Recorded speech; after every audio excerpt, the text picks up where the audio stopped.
What's up? What's up? What's up? It's Pops in pain for Monday Madness. Yes, I'm in pain. I messed my shoulder up and it's been hurting for days. I ain't been able to get no sleep. That's this. It's not that I'm all baked. It's I ain't getting no sleep, man. It's bad.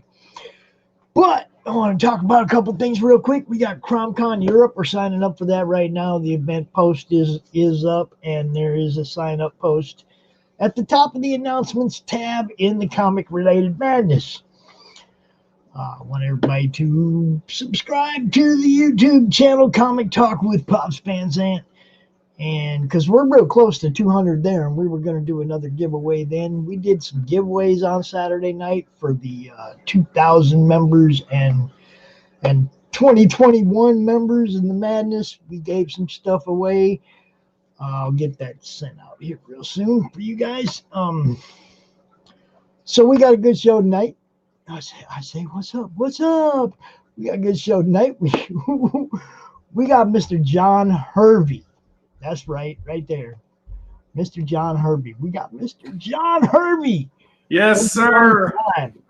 How you doing, Pops? I'm good. Well, you know, I told you. I know that shoulder's not doing. Yeah.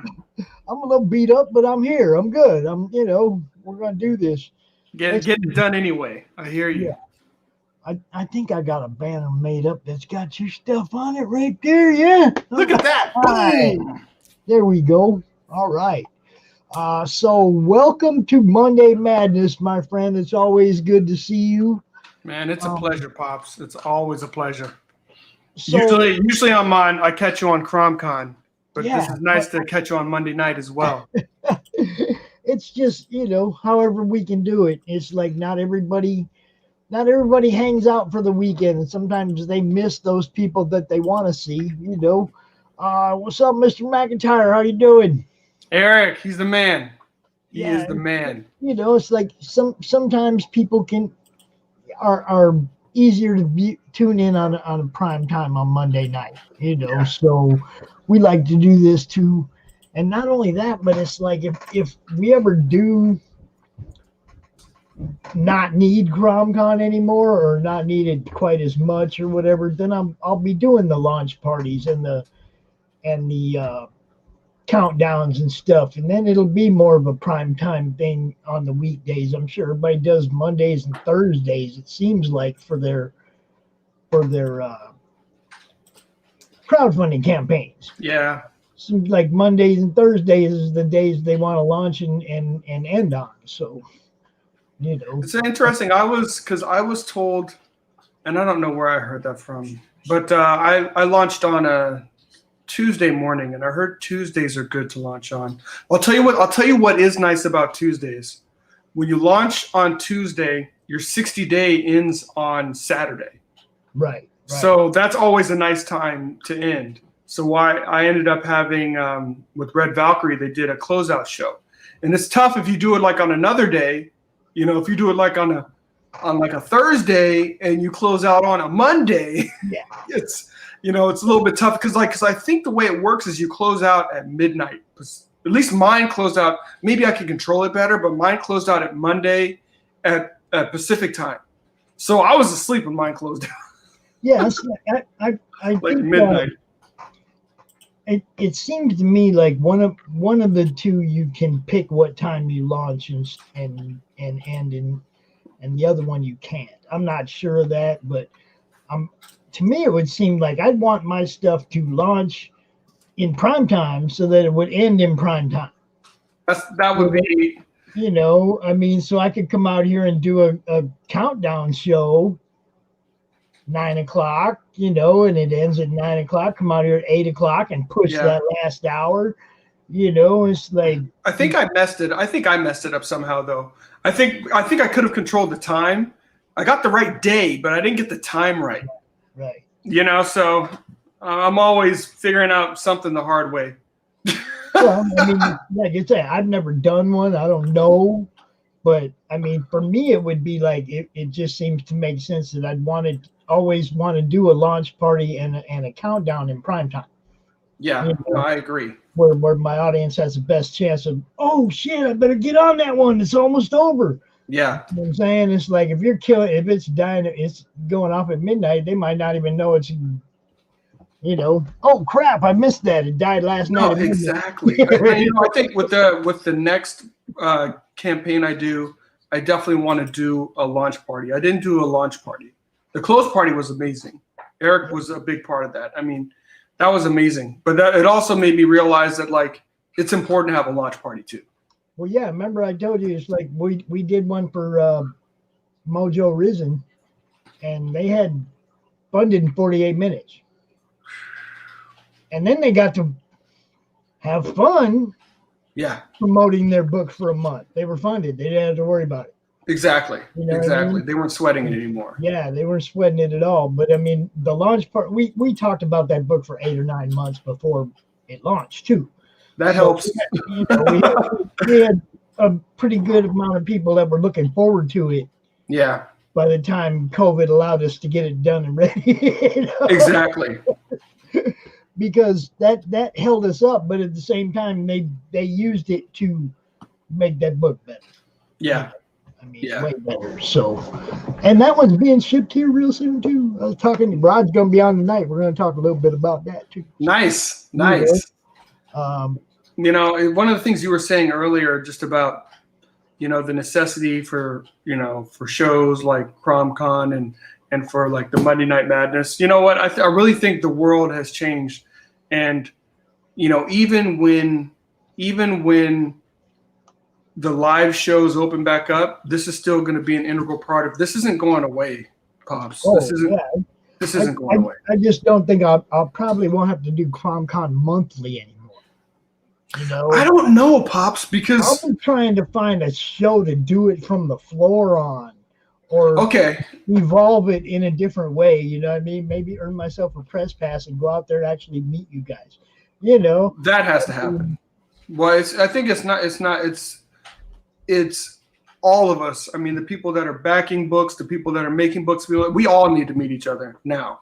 We all need to be able to go to a show and like see each other. That's serious. Because there's so many people that have developed a relationship since everything got shut down.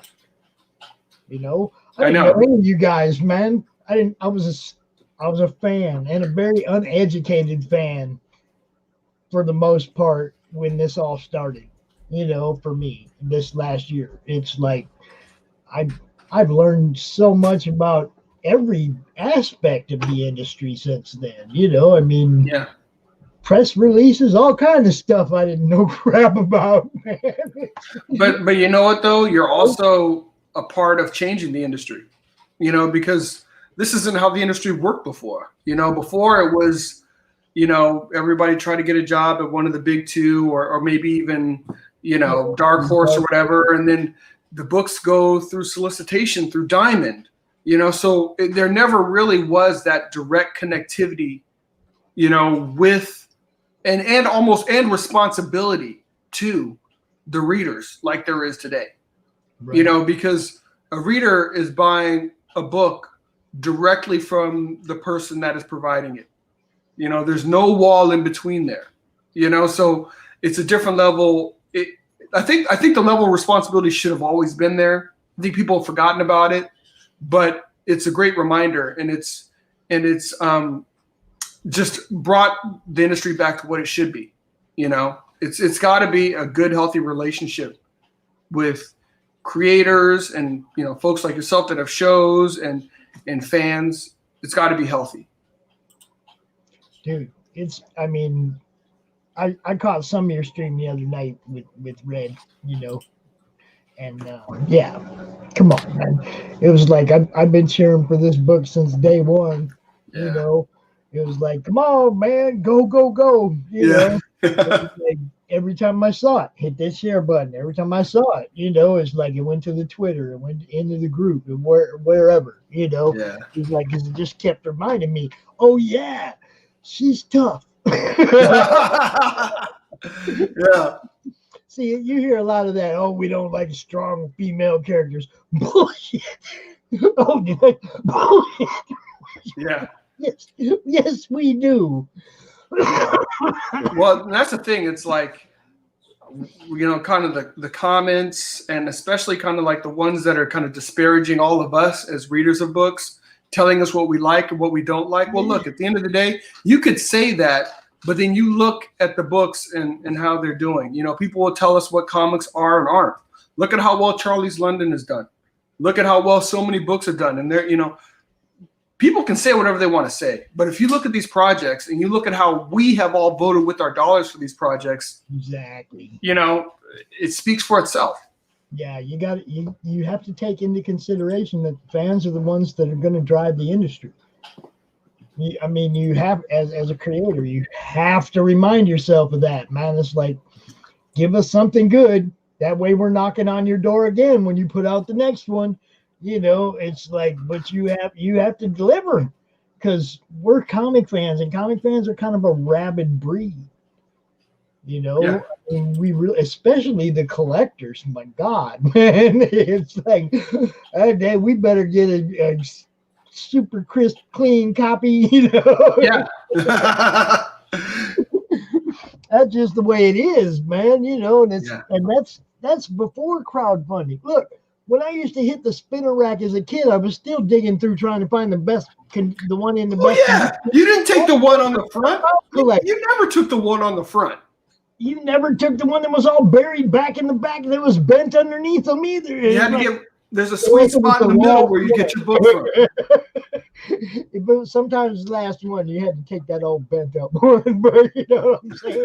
It's like, even when I was a kid, when condition made zero difference, you still in your mind didn't grab the crappy one. You grabbed the nice one. No, exactly. That's a huge part of it. We, as collectors and fans. Yeah. But as a collector especially, we're going to look at condition, and that's going to be a big part. Fulfillment's a big part of, where that next dollar goes. Exactly. So always think of your fans, man. That's the only way this happens. And that's why this is so exciting. This is so exciting because literally everybody matters.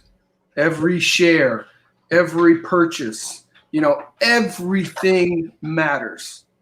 And if somebody has a book and they're not thanking the folks that are making this happen, they've got it all backwards. They've got it all backwards. Yeah. There's something to be said for, the Neil Peart aspect of it. Okay, Neil Peart always said, he's like, he wrote lyrics and music and whatnot for himself, not for everybody else. Everybody else just happened to get lucky. He got big and everybody was lucky enough to get to enjoy it. Yeah. You know what I mean? But he did it for himself. It was a selfish thing that he did that everybody else got to be part of, Yeah. Yet it was for me, not you, that I came to write this song. He did it for himself, but we all benefited from it over the world, and all the magnificent stuff that he wrote. Yeah. Don't think that you're supposed to do it exclusively for the fans. Do it for yourself, because we want what's inside you. Well, at the end of the day, if somebody writes something that they themselves don't like, please don't shill it. Because as a person that loves comics, that loves reading, to me, the passion of the creators always comes through in the book. Yes. And if you're not loving what you're making, then do whatever you need to do. Take a step back, get that story to a place where you want it, where you actually love it and are ready to move forward with it. But don't go just for the sake of getting your book out there, because you will shoot yourself in the foot. We will, I think we're all willing to give someone a shot. I know I am, but if you provide a book, and my thing is this, if you provide a book that's got no heart, because I love to see artists grow. I love to see artists get better. I love to see writers get better. Yes. I'd rather somebody do something from the heart and go for it. But if you do something that is just, you think you're going to get a payday from, I'm not the guy that will be returning. I don't think comics is really right now the place to become a millionaire. I know. So, now, maybe if you've established an audience 20 years down the line, you might start making $1 million off of a campaign. But the people that are doing that are people that are well established and been doing something for a long time and have a following. You know, I mean, all those guys, man, you know, they have a following. They didn't just like suddenly appear and boom, they're making $250,000. That's not how this shit works. You know, they've been around for a long time. The Politos, you know, the Billy Tucci's, they've been around for a long time. They're, you know, if their book is successful, it's because they've been around for a while and paid their dues. Yeah. You know. Yeah. I'm looking at you know, right there. You got $8,000 right there. That's pretty good, man. I don't take that for granted at all. That's a big deal. 200 backers. That's awesome. To me, that's a big deal. Important because you know you're making a lot of money. To me, the backer account's more important. Exactly. That's my thought as well. It's like, you know, ultimately, you know, for any of us to continue to do this, we got to get people that believe in what we're doing.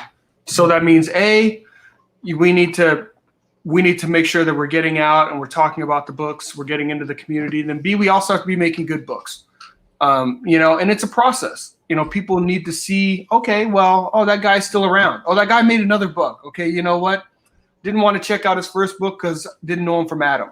You know, but you know what? He's made a couple books now, and people are actually picking it up. Maybe I'll give it a shot. You know, I get it because unfortunately there have been some bad actors in the crowdfunding game that have taken people's money and run. And once that happens, once you steal from people, the goodwill is no longer there. People are no longer willing just to take a flyer on somebody that they don't know anything about because they're like, you know, this could be another scam.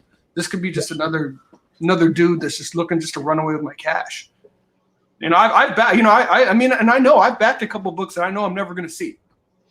You know, and I'm at peace with it, but it sucks. You know, I don't want that to be my practice. You know, I backed any that I'm not going to see, but I backed a couple that arrived less than I was less than excited about how they arrived or the condition they arrived in. Or okay, so like I said, because from a collector's point of view, you know, you got to remember some of us condition is a big part of it. You know, I mean, it's a big part of it. Yeah. Brian Polito, I brought him up a minute ago. The first crowdfunding thing I backed was a Lady Death book. And we got our books, and my son, it was, I think, for my birthday or something, he had got them. And when they got here, Dad, the corner's smashed. Both books are messed up. I was like, well, Brian seems like a good dude. And I did not know Brian then or anything, you know, like I do now. And it was like, I said, Brian seems like a good dude. Just hit him up, you know, and see what he'll do. Within a week, we had them books replaced. There you go. You know, I mean, that's customer service, took care of us, you know, and what can you say? Yeah. You know, it's like, okay, yeah, you got a fan now. I bought quite a few Lady Death books after that. You know, he took care of us. Yeah. You know? No, but it's like you got to take care of people. You know, that's the bottom line. Especially when people are spending their dollars on your product. You know, it can't be sorry, you know, you're SOL. And we want everybody, you know, I mean, it's like I said, the madness mantra. We want y'all to succeed. We promote everybody. I mean, you know, unless they actually give me a personal reason not to, we won't get into that. But I'm willing to promote anybody. I don't care, you know, what kind of book it is or whatever. I mean, adult, all ages, you know, horror. The genre doesn't matter. Who it is doesn't matter. It's what matters is whether or not people want to buy that book or whether or not, you know, I mean, I want people to get the exposure. Right. I want your book to get the exposure. Whether or not I can't force people to buy it. I cannot guarantee you that I have some kind of system where people are going to buy your book if I tell them about it. There ain't none of that bullshit. Yeah. You know, I think it's my best to get people to look at it and hopefully they'll buy it. Yeah. And they'll like it and they'll buy your next one. You know, I just want everybody to succeed. I don't have any magic wand or formula that gets people to buy your book. Right. Right. I mean, I can do my best to get people to look at it. That's all. That's it. But you know what? That in and of itself is huge, because if people have the opportunity to see it, then they're making a choice. It's like, okay, sorry. Well, hey, John, people saw it. They decided not to buy it. That's different. Maybe I need to do something different with my campaign. What's that? Do you worry about that hat at all? I love that beanie, man. No, I mean people mistaking it for something else. What am I missing? You just take the N away, and that's bad, man. Oh man! What I'm saying is, it starts with an M and ends with an A, and right now it's like don't. Oh man, Pops, I didn't even see that. Come on, man. No, you know I love it. Oh man, you know I love it, man. Never look at the beanie the same now. Oh I love the beanie. The beanie is awesome. The colors are good. The beanie is awesome. So hey, go ahead. Drop us some. Talk about your covers here real quick. All right. So there are 3 different cover options. The first 2 are by Elizabeth Torque. So this is, and it really kind of, the 75 pages are really broken up into three issues that make up the 75 pages. So you can kind of consider each of those covers a cover, if they were floppies, for each of the 3 issues that make up this graphic novel. Yeah. So this first one is really her, her having to come out of hiding, so to speak, and show her powers and battle this werebeast that's come to attack her and her family. So that was the first cover by Elizabeth Torque. I really love that cover. I love all the covers. Don't get me wrong.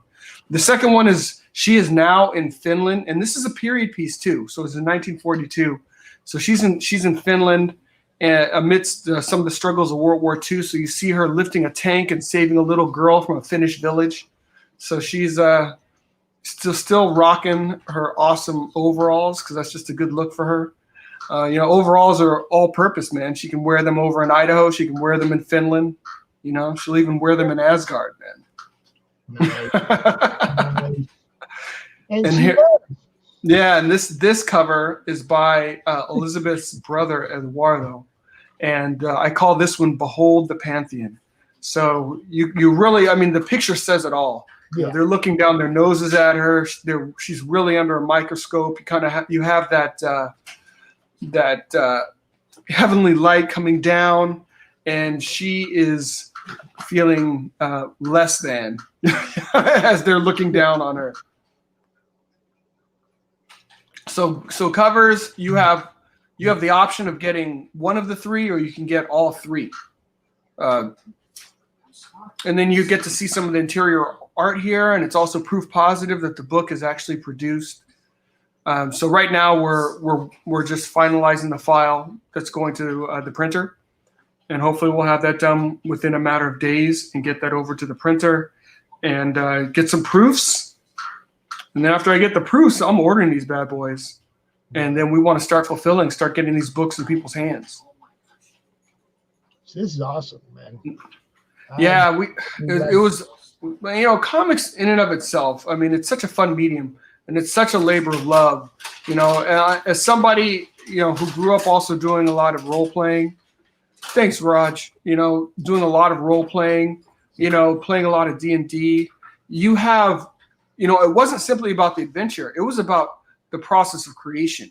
You're creating characters. And then if you're being the game master, you're also creating worlds. So a lot of the work was done in the process of creating the characters and creating the world. So you'll see, even with if you scroll back up to the pantheons, they all have their different feel. Here you have the Chinese pantheon, and there above that you have some of the Greek pantheon, and I show off a little bit. I think further below, I think I show a little bit, or maybe it's in the trailer. I show some of the Aesir, some of the Asgardian pantheon as well.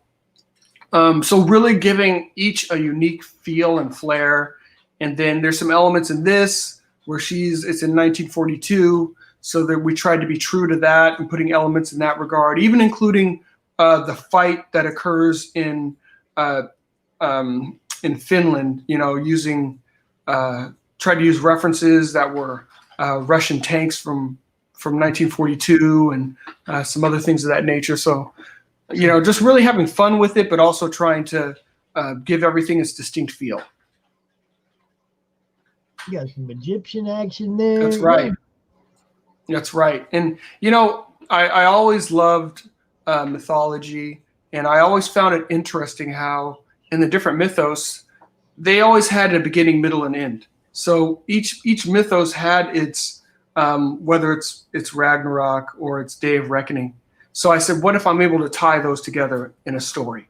So that's part of what you'll see in this first of 2-part story arc. So you're going to get a good amount of story, a good amount of action in these 75 pages.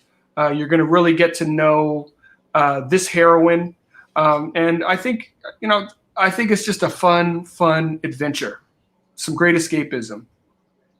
I don't know who you are, but hello. Exactly. So appreciate having you. It's like the parallels between what you kind of got going on and what our next guest kind of has going on in his thing is kind of cool, because like both of you have like incorporated all of the different mythos into your actions. So it's like I don't know if you see, yeah. No, bro, I already backed Michael's book. Oh, see, he already knows you. I backed it. Sorry, Pops. I backed it on Kickstarter because it's on Kickstarter. What's up, John? I'm just sitting here in the back. I'm not sure if you saw the private chat, but when he was going through all the different mythologies, I was like, John using words like AC or makes my mythology nerd inside get me all nice. Oh man! What's up, guys? Let's talk some myth. Let's talk some myth, man. Michael is this dude. He is an aficionado when it comes to mythology. I think we're gonna have to do a project together at some point. Dude, I'd be so down. You have no idea. Like you say the word, and I will come running, man. We'll fucking get something together. We'll do that, man. Because your project is fire.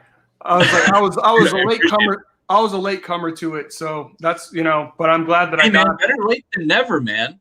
Yeah, that's all I gotta say. Because Shay had told me about you, and I was just like kind of in the midst of just trying to get the campaign running. And then she's like, did you ever reach out to Michael? I was like, I didn't. And then she's like, this is his book. I was like, oh boy, how have I not backed this? How am I not aware of this book? Man. Give me that now. Dude, our Kickstarter is doing all right. We got 7 days left too, so that's a good thing. And thank you so much for hopping on. Your book looks fucking awesome.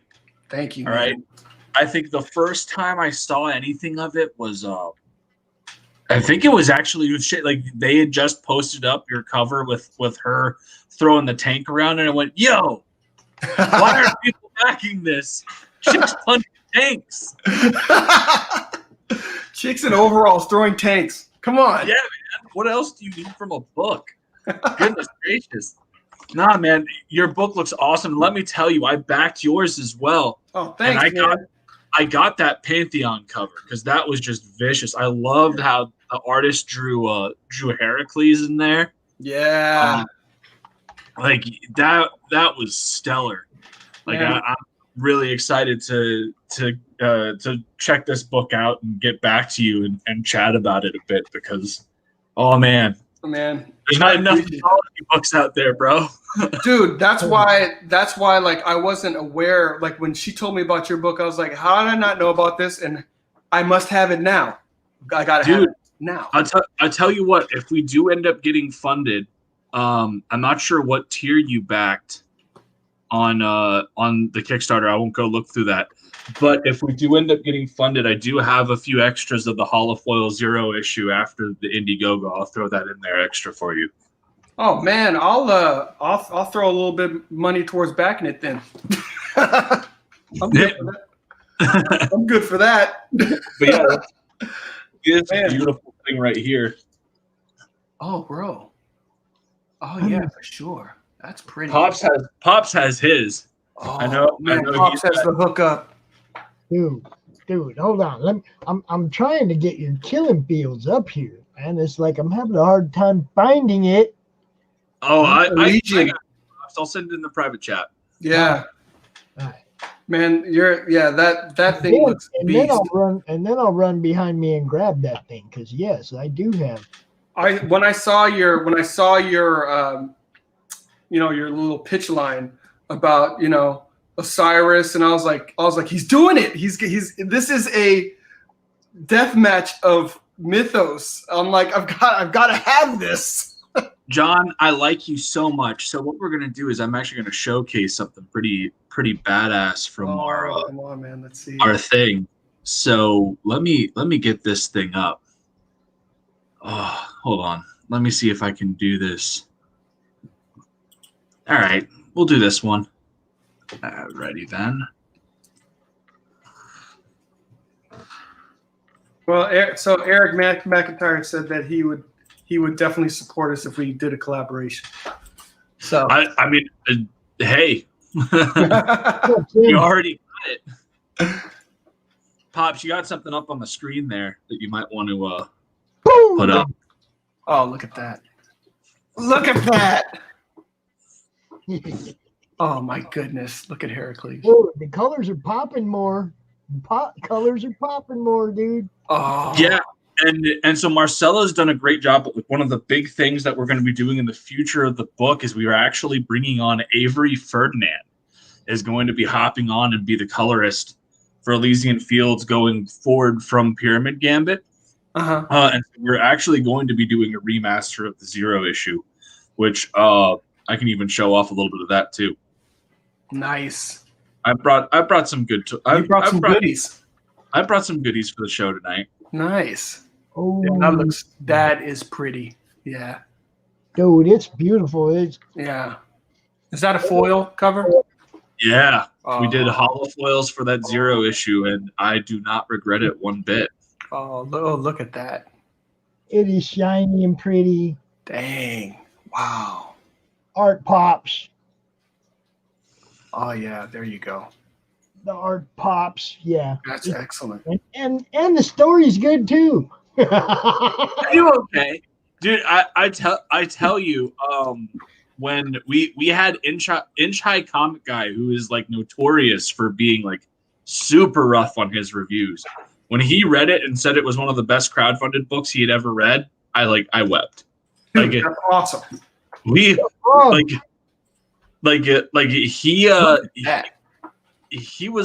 was hard on us. We got like a 2-star rating because of our art, because of the colors. But this is what Avery is bringing to the table. So that's our remaster. This is our Redux issues cover. Okay. And that'll be available as an add-on on the Embrace.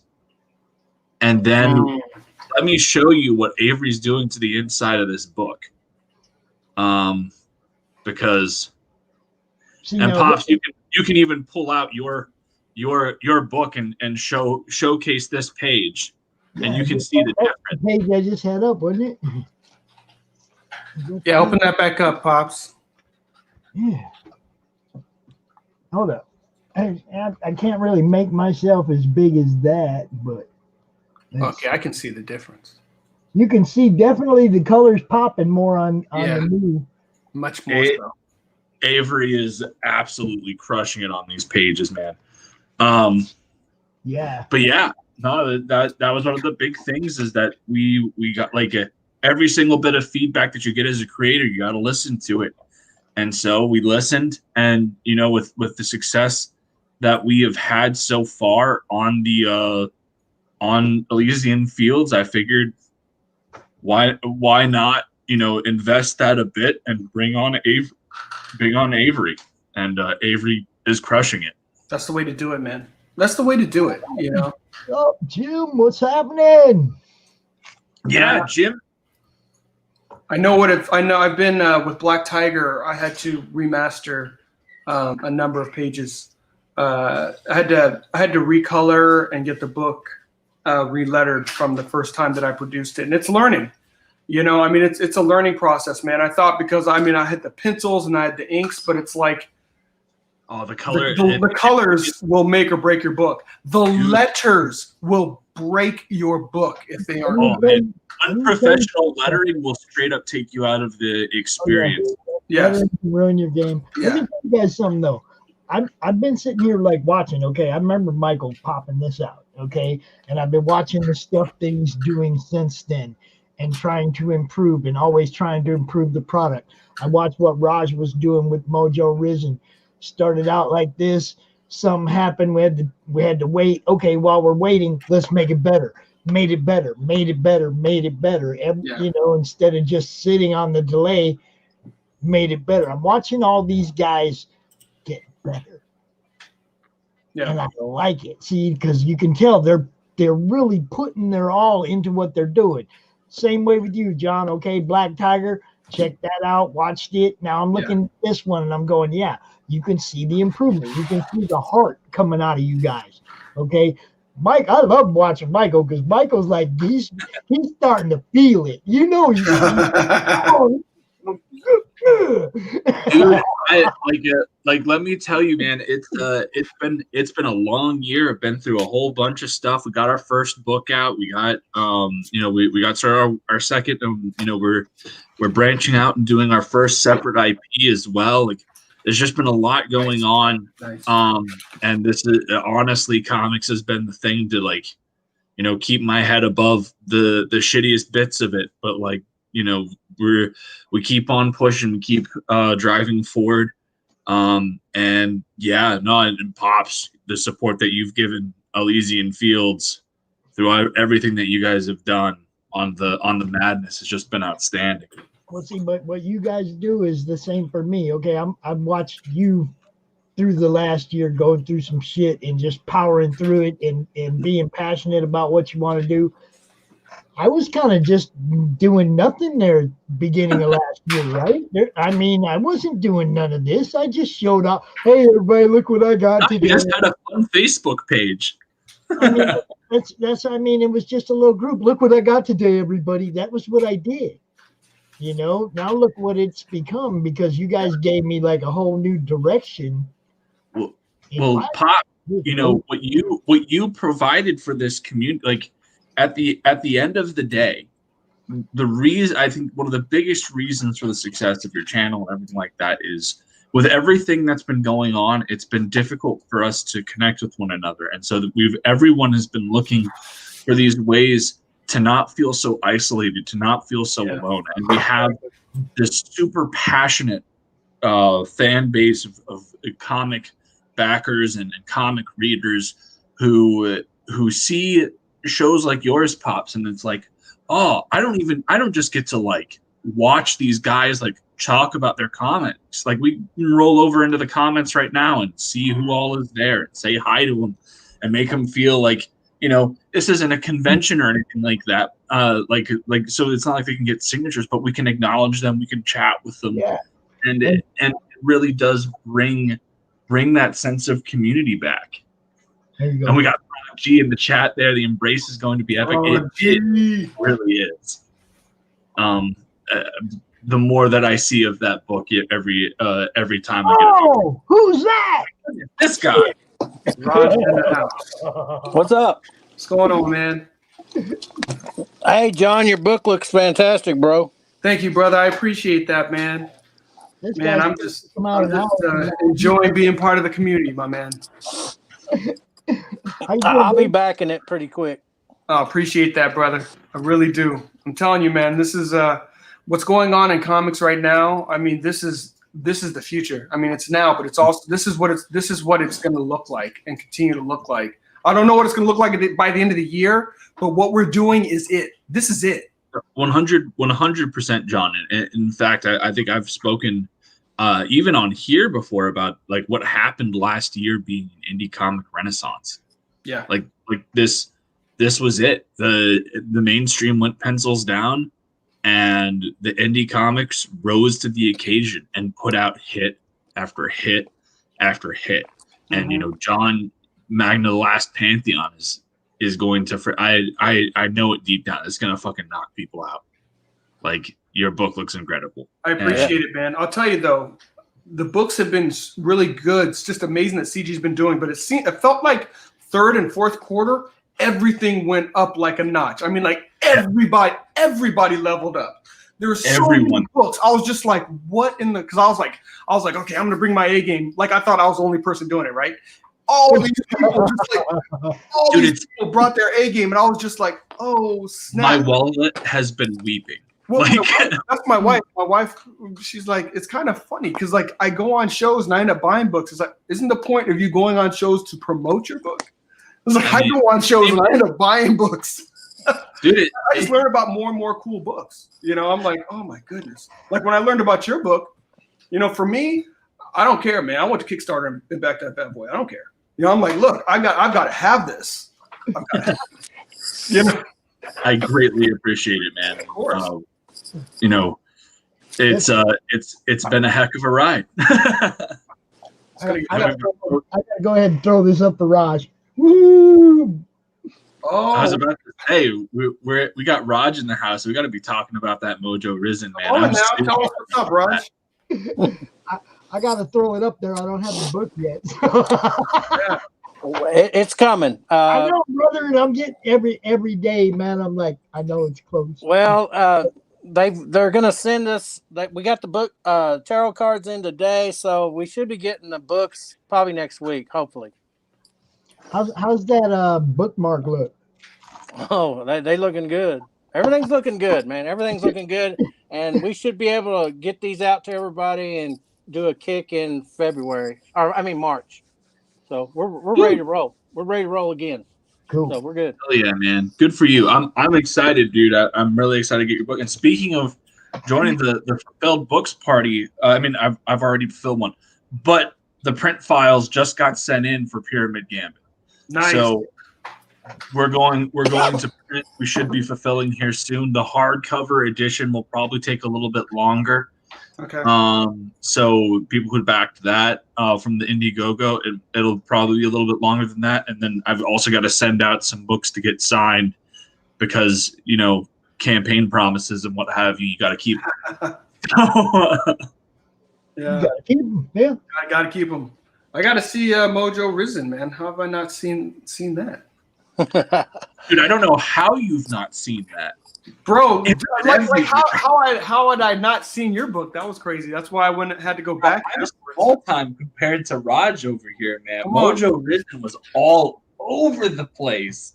Man, you got Jim O'Reilly doing that awesome prequel book, man. I'm super excited for that too. Let me see it now. I'm not gonna lie. I was dropping Mojo Risen in Chris Jericho's live feeds. I was dropping that link every freaking place. Man. That's amazing. I was. I mean, I had no shame when it came to pushing that book because I'm in it. I wanted to be successful. Yeah. You know, I mean, it's got me in it. Of course, I want everybody to see it. You know, I'm pulling it up now because I got to see it. You're gonna pull it up? Okay. Well, everybody will get a chance to on this next one, John. They can get 1 and 2, so everybody can catch up. Okay, cool. Excellent. That's good. My dude Ryan is in. Oh, Ryan, what's up, buddy? Raj, have you thought about making the PDF for one available to people for a few dollars, just like on the side anywhere? We probably will, because we did got the PDF all ready to go. Yeah, I'm not. Once you release it to everybody who's paid yeah. I mean, once everybody's, because there's still some people that haven't filled their backers, and I want to get them taken care of, and then we could probably do that. Yeah. Okay. That way, John won't have to wait forever. He can just I sent it. Hey, John, I sent you a friend request, bro. Okay, let me get on it. Wait, I don't think I'm friends with you on Facebook. That needs to fix. No, you are. How can you not be friends with each other? No, Michael, we are. Oh, I'm on Twitter. Come on. Oh, goodness. Now I feel like a jerk. Nah. Hervey. Okay, here we go. Hell, I Remedy. a comic related madness group for me, for everywhere, just in case. Here, we will survive. You know. Hell, they killed my last Pops Fans account. It had nothing to do with anything other than somebody reported it as not being a real person. It's a comic book character. Hey, man. You know how things are going with social media right now. It's like a pen name. It's a comic book character. Okay. Then they wanted me to send them ID to prove who I was, and it's like, somebody draw me a comic ID. I can send them a picture. I would have totally. If I had seen that, I totally would have paid somebody like $10. Like, yo, I tried to get somebody to do it. Nobody would. I would have loved to see that, man. That's awesome. Eric, as much as I hate to say this, everything you see right now originated out of a Facebook group, bro. Comic related madness on Facebook. Hey, man, you got to start somewhere. The best kept secret on Facebook, man. It really is. You know. And you grow it, you know. Things grow and evolve. A networking group. That's what it is. It's not a who can beat who group or any of that stupid shit. It's about promotion and networking. Yeah. And it seems to be working pretty good. So we'll keep doing it, you know. No, it's definitely working, man. I mean, you know, and this is the thing. There's so many good projects out there. I feel dumb that I haven't seen Mojo Risen, but I'm checking it out now. You know, I mean, that's the thing. It's like you think even when you go on shows, you figure, you know what? Even if you've been on a show before, you're figuring people have probably already seen it. You'd be surprised, man. There's so much stuff out in the internet. You know, it's just getting the right eyes on projects. You know, and I realize that there's still a lot of projects that I still haven't seen that I'm sure that I would love. You know. I feel trust me, man. I completely get it. Like I'm busting your balls, but like straight up, freaking there seems to be a new freaking thing that comes out like every 2 days, and I'm just like, guys, I can't fucking do it. Like my wallet hurts so bad. I cannot.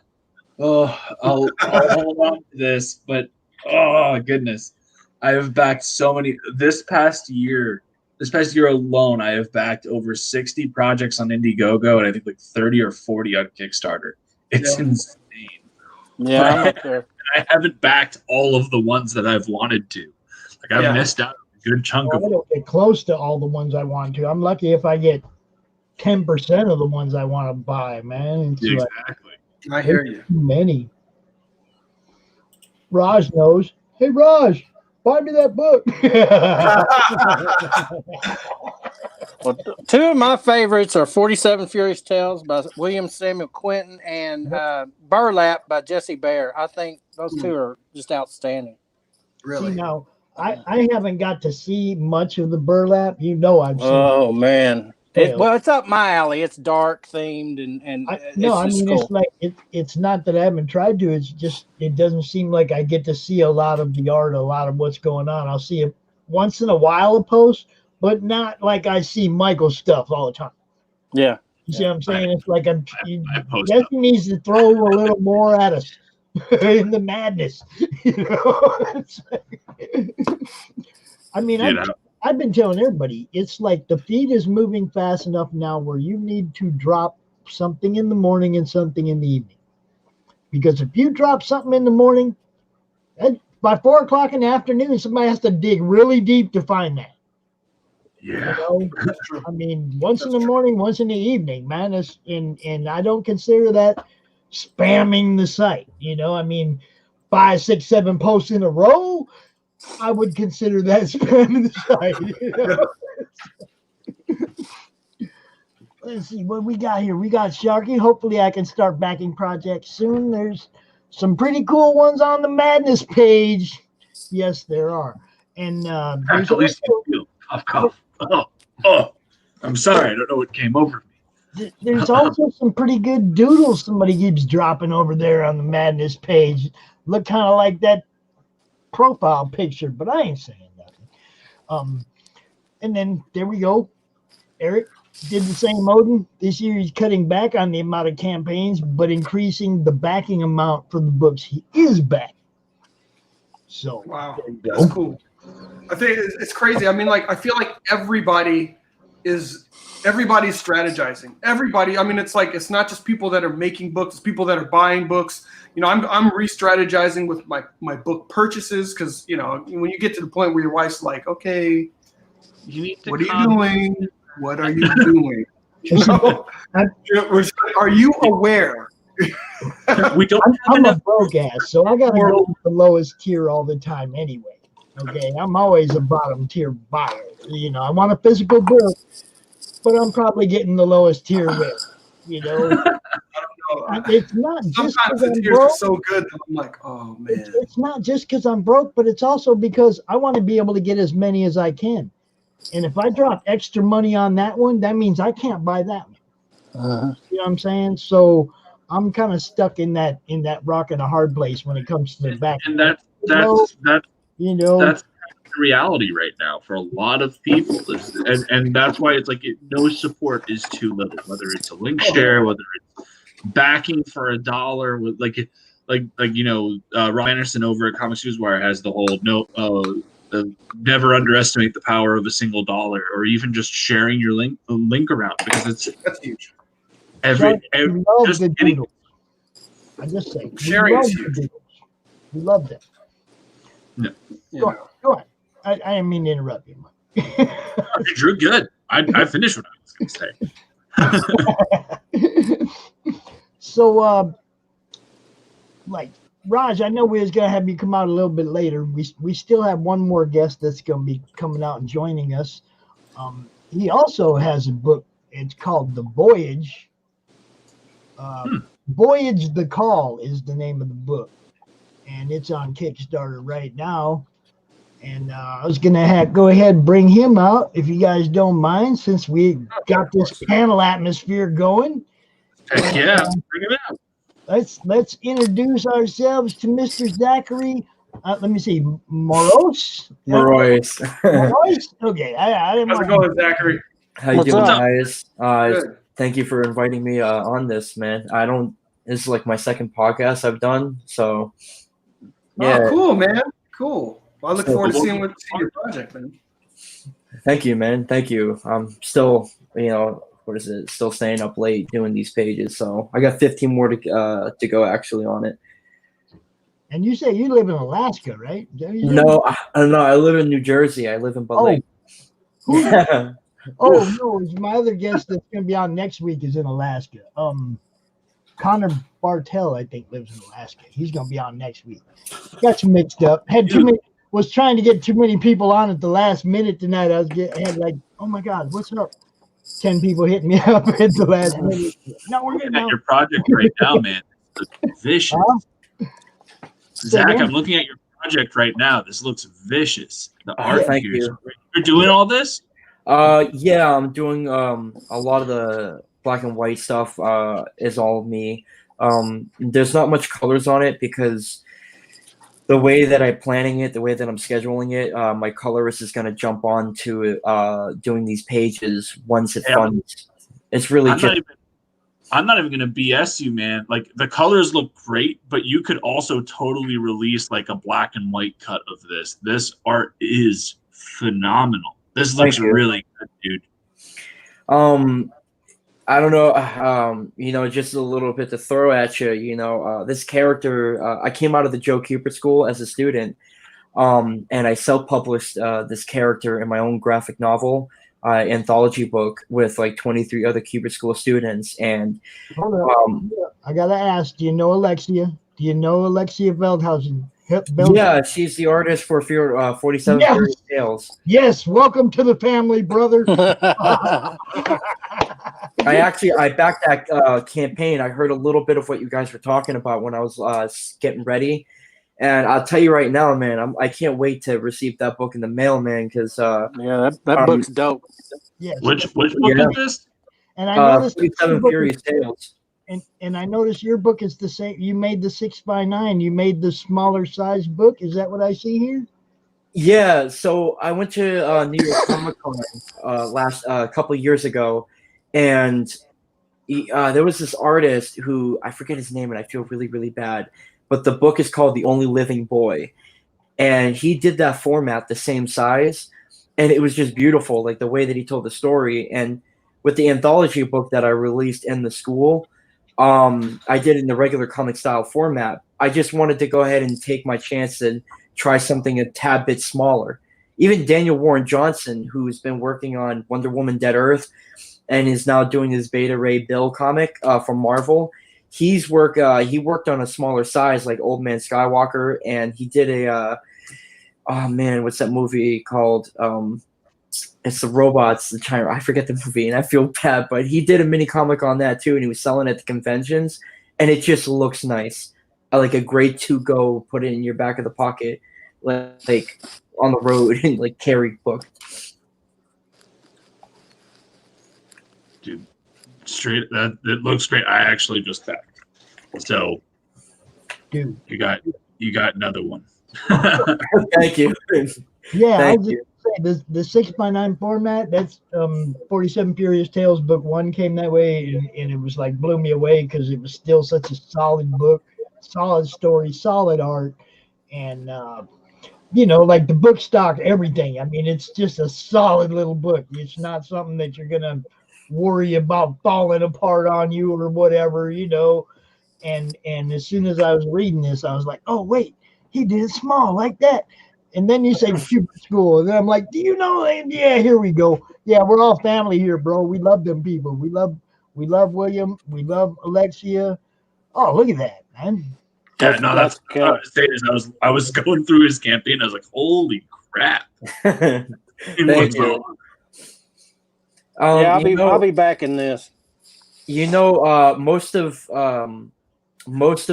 the way that I set up this Kickstarter and the advice that I've been taking actually came from Sam Quinton, because I was looking everywhere for advice, and because I just got out of the school. I graduated from the school last year in May, and near October, November, I was like, you know what, screw it, I'm just gonna do a Kickstarter. And I wanted to launch it in November, somewhere in December, but Nick Capone referred me to Sam Quinton, and Sam was just giving me so much advice. He told me to hold off until the 1st of January and be careful of shipping, all these things. And oh my God, man, he's just a calculator, bro. I can't tell you how many times he's helped me. I'll message him at 2 a.m. for advice. And yeah, he's just stellar, dude. He's a stellar dude. I tell people all the time when they ask me for advice, because a lot of people think I know a lot more than I do about the industry, but he's one of them people. It's like I send him to him, I send him to Chuck now, I send him to Rob. There's a few people that I know they know a hell of a lot more than I do. He's one of them people. William's awesome, man. Yeah. Oh yeah. I can't wait to read that book. I missed the opportunity when he released the issue 1 on Kickstarter. So the tier I picked was issue 1 and 2 on that. Well, tell me about this character, man. He looks cool. What's his background? So, the character's name is Sonderon. He is an extraterrestrial traveler and an explorer. He was exiled from his star system. There's a lot of what do you call it?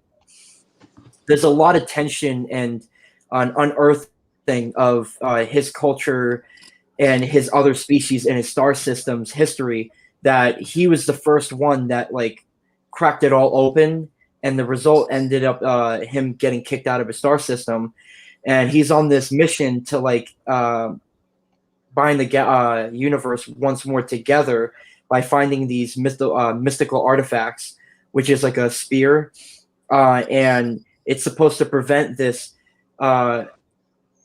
big baddie called the Dreaded Mondor, and it's like there's no stopping him.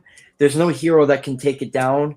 It's like this unstoppable force, this entity, and it will wipe out the entire universe. It's like it was there before any universe was born, and Sonderon's gonna eventually tackle this thing, once it comes. So this Spear and Nod, this all these pieces that he's got to find and journey to all these different places. This is that one thing that that he's got to use to take it down, and it's impossible because it's like it's basically a dead religion or stories that you tell to your children to scare them, to like make sure that they don't do wrong.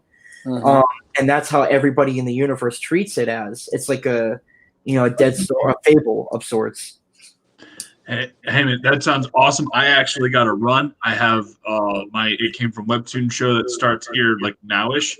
But tell Dinosaur I said, hey, what's up? Will do. We're gonna have a party over there.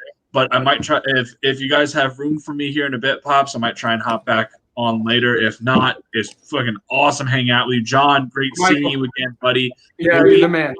I'm all down for that collab. Zach, great meeting you. Your project is awesome. Raj, Mojo Risen is one of my top anticipated reads, man. I appreciate it. I appreciate it, Michael. So cheers, guys. Remember, Elysian Fields is on Kickstarter. We have 7 days left to hit that 2,500 goal. Let's get that book there. Not that far away. Help us get it. And as I said, print files are already at the printer, so your books will be getting to you, even on that Kickstarter, within a month of that campaign ending. Right. So don't forget to sign mine, Michael. Yeah. Everyone's book is Didn't get a signed copy. What happened with it? All right. Cheers, guys. You have a good night. Hopefully, I'll be back on here in a bit. All right, cool. Take care, Michael. As always.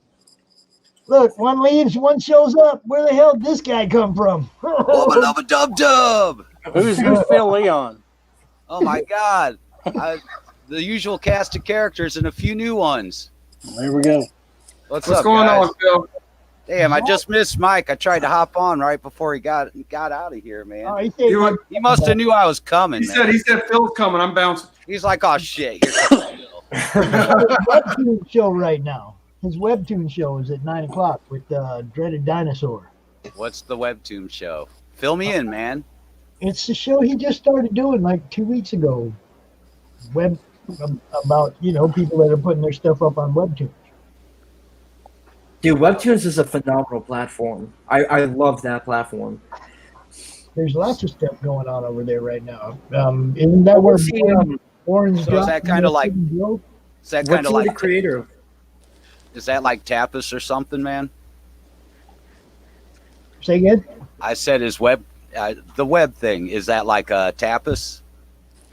Webtoons is like a format for comics. Yeah, for right, digital digital web comics. Yeah, that's what Tapas is. It's been around for a long time. Right. Well, they got a show now that highlights different people's webtoons. Okay. What was his webtoon? Legion Field. I'll follow it. Legion Fields. Let's go. You should back that. And by the way, Zachary, I just backed your book. Thank you. I think it looks tight. One thing I got to tell you, man, your art is fire. You got to have that closer to the top of the page. I had to scroll too deep to start seeing your art, bro. Okay. That art is fire. I mean, the story part that you talk about is good, but I didn't even look at it, man. I was trying to find the art. Okay. Yeah, I posted. You know what? I'll go ahead later on after this, and I'll edit that. I'll put more pictures. Yeah, lead with your art, bro. Yeah. Okay. Yeah, because we can't read the story till we get the book. Yeah. Yeah. So I mean, give us teases. Like we never want to show off too much, but you always want to give a little tease. Now, You got it. I like that black and white. That's awesome. I do too. Thank you. I'm really excited. I'm really hoping that this Kickstarter funds. It's my first Kickstarter, and I really would love to see people read this book. I really want to get it out there because I believe that this character has a lot of potential, and the reason why, is because of the fact that I love reading a lot of sci-fi comics and watching a lot of sci-fi movies, and the one thing that I noticed in almost every single film and comic is that the main character is always a human, and the alien that you're always digging is always that side character. Even that new show that's coming out at the end of this month, Resident Alien, that character is disguising himself as a human. You know, I always wondered like what would a comic book would be if the main character was like an actual alien, and there's no form, like there's no humans in that at all whatsoever, and it's just an alien character and the alien like throughout the whole universe, and that's like doing the whole hero's journey thing. I love his look. Well, how did you come up with his character design?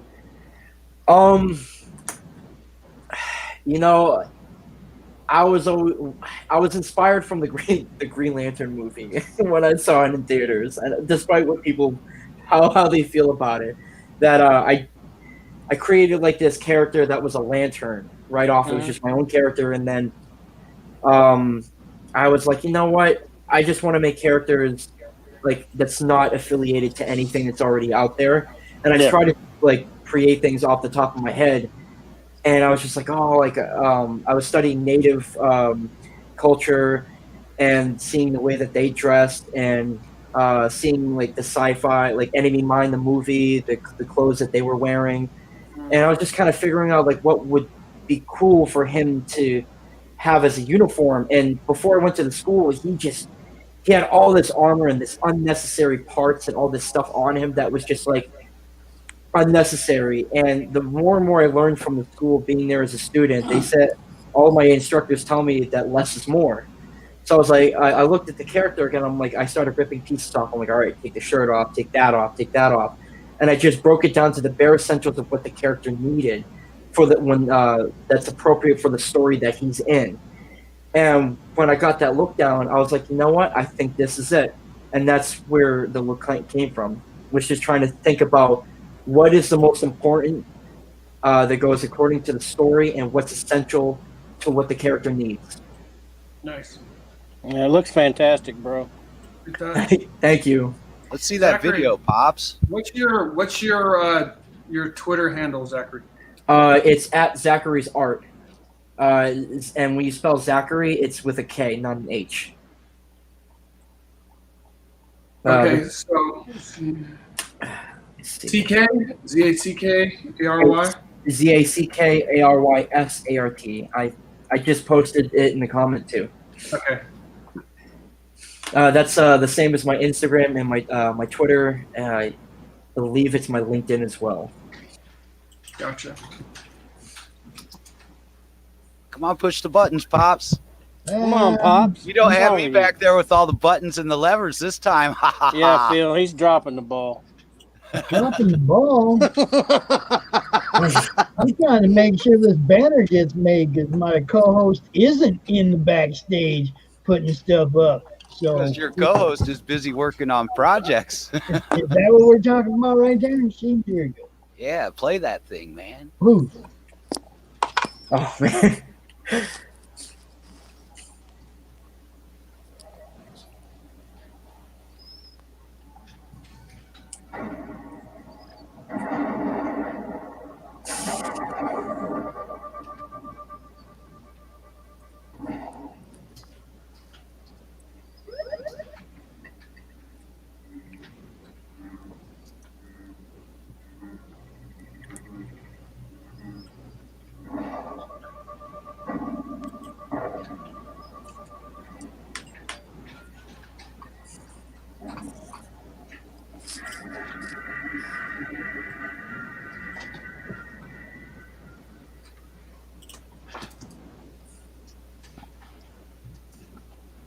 Voyage. I need narration. Where's the narration? There we go. All right. Some exciting news about the Worst Art Comics new book. Brett and I with Royal One Eye are recent year school graduates, and together we are bringing you the 32-page horror sci-fi mini comic, which will feature Sondaron, an intergalactic space explorer. Now the question remains: who's Sondaron? Exiled from the Comet star system and cast to find the ancient mythical artifacts that disappear in none and unite the galaxies, Sondaron is but a mystery with big dreams. Depending on who you ask, pieces from all around the universe into a different painting. With his faithful companion by his side, Sondron takes to the stars with his chin up, ready to tackle the next adventure. During my time at the Joe Cuba School, I was able to successfully self-publish my first graphic novel voice anthology volume 1 with 23 other Cuban school students, which was talented and it's Sondron's official debut. Now he's crafted this amazing tale which will catch the fandom. All of us at the North Star Comics really need your help to get this book printed and Kickstarter. This is not only to help reach and connect fans to appreciate and have that same passion for creating and bringing stories to life, but to help compensate the North Star dream. Now here's Brett to talk about his involvement. Hi everyone, this is Brett Melograno. I am the writer of Voice Call. Myself and Zach, we've been working on this project for a little while and we're really excited to bring it to you. Like Zach told you, it follows the adventures of Sondron, an intergalactic space traveler who gets sucked into a supernatural horror type adventure. So we really want to bring this to you. Zach's been working really hard on it. The art looks fantastic. There's a lot of great stretch goals, a lot of really cool perks for you guys to help fund this. So back us and help us get this done. And we want to be able to bring you more exciting adventures by North Star Comics. So thanks a lot. Have a good one. Oh yeah. There you Good go. looking program. How many is pages something. is this? This is the whole book is 32 pages, but my story I like is that. 25 pages. Nice line work, man. Thank you. And my roommate, who is also a very good friend of mine and also a recent Cuba School graduate, Jack French, he's doing a backup story of Slothman, who is a byproduct of like Nazis trying to create the ultimate perfect weapon, and it ended up backfiring. And Slothman's like one of those other characters that just leaves Earth, and he's like in space and he like interacts with Sondron, but it's like a solo story of Slothman. And I thought, I always love backstories in comics. When they add a second one, I feel like you get your money's worth with that. So I was like, you know what, I'm going to add that in this. How many backers do you have now? You should refresh that probably. I believe it's 68. I think that's current. Yeah. Oh, and I see Trish. Hi, Trish. Trish Yes. is everywhere. I just saw Hi, her Trish. last night on a stream. Trish and Mike are super backers. They are. They've been following around the naked cannibal corpses or campers entourage, man. They do back a lot of people's books. I'm just saying. They're Oh yeah, they do. big fans of indie comics. They're awesome. All right, Zach. I guess I was 68. I was hoping I was 69. But hey. Thank you, man. Oh wow. I'll be 69 here in a minute.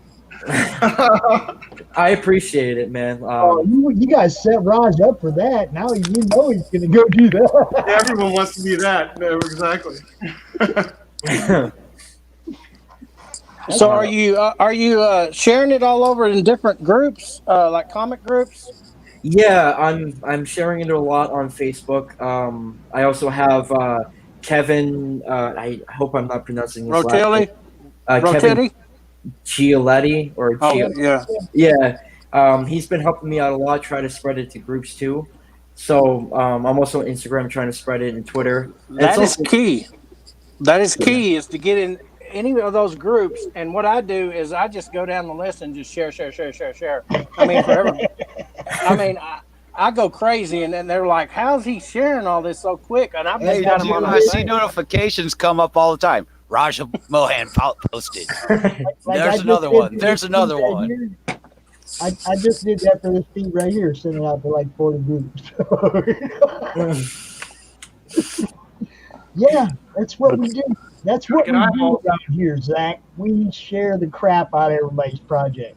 No, that's awesome. So much. I don't know how he's getting it writing done. Kevin is the guy who sent Zackary our way. Kevin with NSC Live TV. You guys know who we're talking about, comicrottery.com. He's really been a major force in extending the reach of the madness and CromCon and everything. So, you know, we are more than happy to work with him and anybody that he sends our way, for sure. Thank you.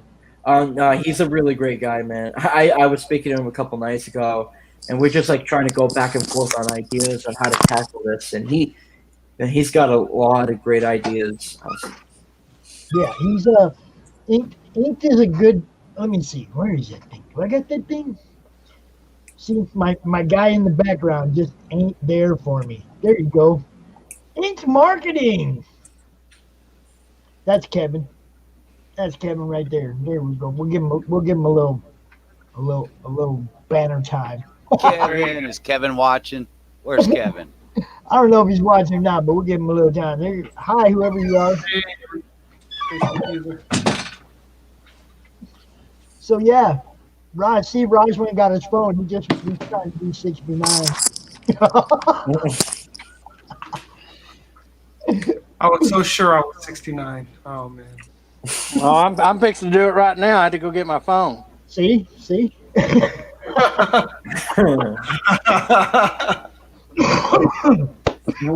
of the things that Raj really is also a super backer, you guys. I want you to know that Raj backs a lot of freaking books. One of the things that really surprised me when it came to learning and studying more about Kickstarter is when Kevin said to me, he goes, "It's not the amount of money that people pitch, it's the amount of backers you receive, because that's how it circulates." And I thought about that. I'm like, it's so simple. How come I didn't think about that for a second? You can have one person you can have one person do a big pledge, but when you have 20 instead of just one, that off of just word of mouth. That word of mouth. You got the one guy that spent $1,000. That's awesome. If you can get somebody. Yeah, no doubt. That's great. Okay, Zach, I just got the bust one, so knock that out. There it is. You got 69. 69. Got the magic number. So, or as Carlin would say, 71, but I won't go into details with that. Yeah. I appreciate you guys for the support for this. One thing I do want to know, and I apologize if I don't know your work yet. What is the projects that you guys are working on currently, and the things that you've done before? I really would like to get to know a little bit more about you guys. Boom. Yeah, sure. There's John. Go ahead, John. I threw yours. All right. So just to make it short, I first started in the industry in the mid 90s. I was working for a company called Motown. Motown, everyone knows Motown. They actually had an animation and comic books division in the 90s, kind of in the midst of, and this is my current project, Magna, The Last Pantheon. And this was kind of on the heels of what was going on with Image. Motown was thinking, hey, we can have $1 million books. And Michael Davis, who was one of the founders of Milestone, he struck a deal with Motown Animation, brought some kids out from New York. The studio was actually called Bad Boy Studio. But I'm an LA kid. I was an LA kid. So they were in the Miracle Mile area of LA, and a buddy of mine got me a job there as a gopher. So I was just doing anything and everything, getting coffee, you name it. But I was always pitching my boss, continually pitching him. And then after a couple of years, he had one solicitation that he put in for a book that I really liked into Diamond, and the writer ghosted. So long story short, I became the writer of that book that got published by Image, and that was the first time I was published. But comics, I'm an old head. I mean, when I first started reading comics, they were on spinner racks in the liquor store. So, you really had access to them, So I grew up loving comics. It's the best medium there is. And this is my second comic book campaign. I'll tell you, what you're doing right now, you're in the midst of a renaissance, brother. This is what all of us cats that have been in this game a long time, we're now in the time that like, man, it's time to strike. The iron is hot now.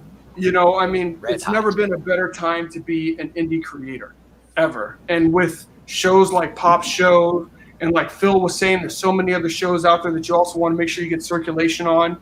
You'll be able to get people to see your book, but basically it's show by show. So you're just meeting folks, just like, and it's crazy. Raj, I didn't get your Twitter for some reason, but you meet people, you see cool books, And then next thing you know, like your book, I didn't know it existed. Now you got me as a backer, because I checked it out. There we go. And here's Rog's book, So, I mean, that's in a nutshell, at least that's me. Are these, my question is, are these campaigns still going right now too? Yeah, so Magna's still going. All right, Magna the Last Champion, it's on Indiegogo. And Mojo Risen, okay. I'm done. I'm going to fulfill here in a couple of weeks, and then I'll go on to number 2, which will be in March. But you're gonna re-release number 1. Yeah, so I can 1 and 2 will be available on this next one. Okay, I'm gonna have to get on it then. So check that one out. See that bookmark right there? So will those be on tiers or add-ons, or how are you doing that, Raj? Well, see, this For the second one. And they also had backer rewards. You know what I'm saying? To entice more backers. That was goal. There'll be a tier filled with you can get 1 and 2 for X amount. Cool. But that was a lot of fun being involved in this from the beginning. Ooh, there it is. There's me and Raj right there. Raj's son. My fake daughter. But yeah, man, I mean, it was fun promoting this book and watching it evolve, because like I said, we started out with Manny's art and Manny's colors, and then because of the delay, it fell in where Edwin got to come be our colorist, or their colorist. I say ours because I'm in it. I feel like I've always been part of it, but Edwin come on board, brought his color to it, and that's, it just popped after that. It was like, yeah, this is gonna be live. And Keith Braun's letters, Greg Harms did some covers. He's publisher, editor. But I mean, it was fun. All year we were doing stuff, man. All year, and just coming up with new ideas. They hooked up with Luke and Travis and did the connecting covers between Voodoo Nations and Mojo Risen. It was like, and of course, those are the ones I got, guys. I got that one from them, from Luke and Travis, and I ordered this one when I bought this thing, or back this one. It was like I wanted those connecting covers for real. And then, I mean, if I'd have been rich, I'd have got me one of those Jim O'Reilly. Yeah, the Jim O'Reilly covers, just amazing. I mean, it was fun doing it. I've never been that much involved with a campaign. I had helped somebody promote the hell out of one, but I hadn't been this involved where it was like I'm hitting Raj up at 2 o'clock in the morning. Yo, man, we need to do this.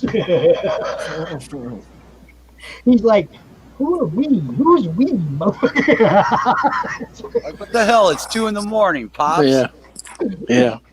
But it was like I would get ideas that I'd be afraid that I wouldn't remember the next day or something. And it was like I wanted to make sure that I got it down the way it came to me, not the next day after I slept and, oh my God, what was that idea? How'd that go? So I'd be hitting that Facebook Messenger at 2, 3 o'clock in the morning. That's what's called a notepad, Pops. You write it down and then you get hold of Raj. Once. Now you got me writing it down and then typing it a second time. Man, I got digital sticky notes all over my screen lately to keep track of everything. Cross promotion's the key, though. If you can get with another creator, like we did with them, and do like a connecting cover, you get their fans, and then they get your fans. So you're building your fan base. So it was a great idea. I would recommend it if you can do that. And that's, that's the same with, I mean, it's just like really what the whole thing of the madness was based on, was getting everybody in one place and getting their fan bases to bounce off each other and everybody get a few more fans. Exactly. You know?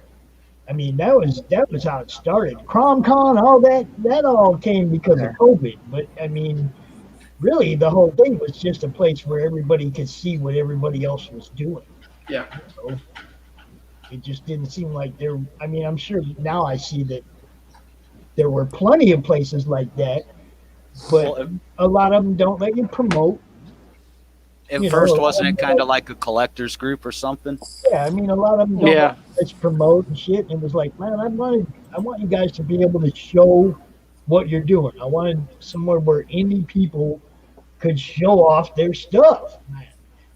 You know. Well, what it really was is Pops would be in a comic group and I'd be with him, and he'd get booted out. So I'd have to leave because they booted Pops. So finally he said, fuck it, I'm going to do my own. So here we are. I left about 3 groups. This true. That's the truth. That's the truth. And it wouldn't be that it's like, well, I didn't get kicked out of one. Okay, I left the one. Well, okay. And then that's debatable. Get kicked out of the second one and never really got a reason why. Never got any warnings. Never got a reason why. Was just woke up one day and I wasn't in the group anymore. And it was like, it was the only group I gave a shit about. It was the only one I did anything in. So it was like kind of like, what the hell? What? I'd be like, shit, I've got to quit this one now? Yeah, it was like, what the hell? So it was just like, man, I'm just going to build my own. And I think we had like 100 members right away, which I think we call them the original 100. I think we had 100 members right away.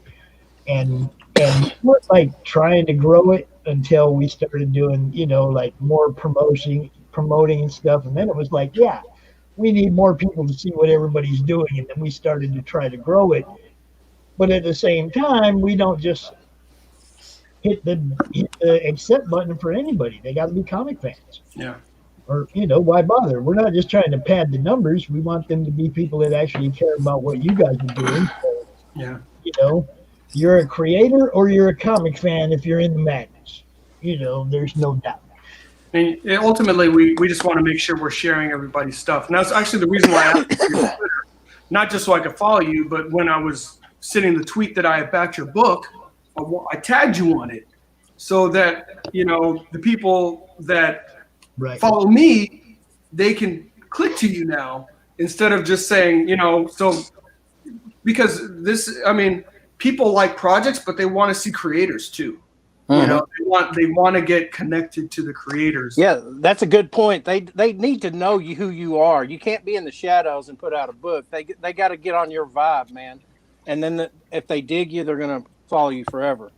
Oh yeah, yeah. Just like artists do the same things. I've seen artists with really good work, but they have no interaction with people.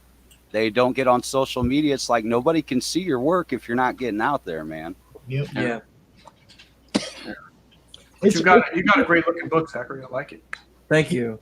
Actually, I really like the book that you had. I was just looking at it on Indiegogo, and man, the artwork is killer. Oh, thank you. I appreciate that. I think there's the indie community, and we were talking about this. I think before you got on. In the last 5-6 months.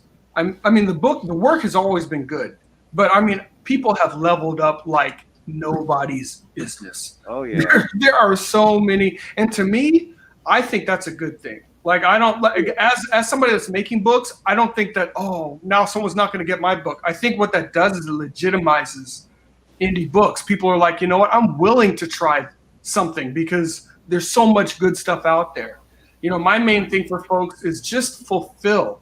Do what you say what you're going to do, because when one person doesn't fulfill, it hurts everybody because it stigmatizes indie comics. I was going through some YouTube shows, and there's some people that have like big streams, and they're talking about this is why I would never back, and they're streaming these to thousands of people. This is why I would never back an indie book, and it was one bad experience, and they're using that as a basis not to back indie books.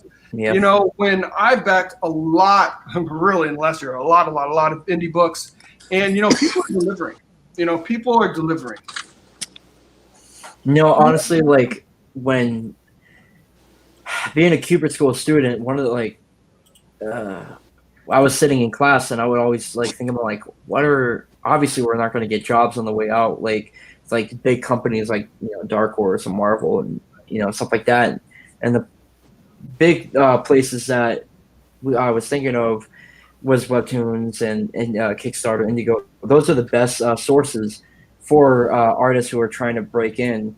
Those try to do a couple projects and get it out of the way so they can put it in their resume. Those are the go-to places. It's interesting though, because I think the world is changing, and I think the community is there for whatever, however you want to do it. If you're making books, I think for me as somebody who has been just around for a long time, and this isn't, everybody's got to have their vision and their dream of what they're trying to do. For a long time, I wanted to work for the big two. I now want to do my own stuff.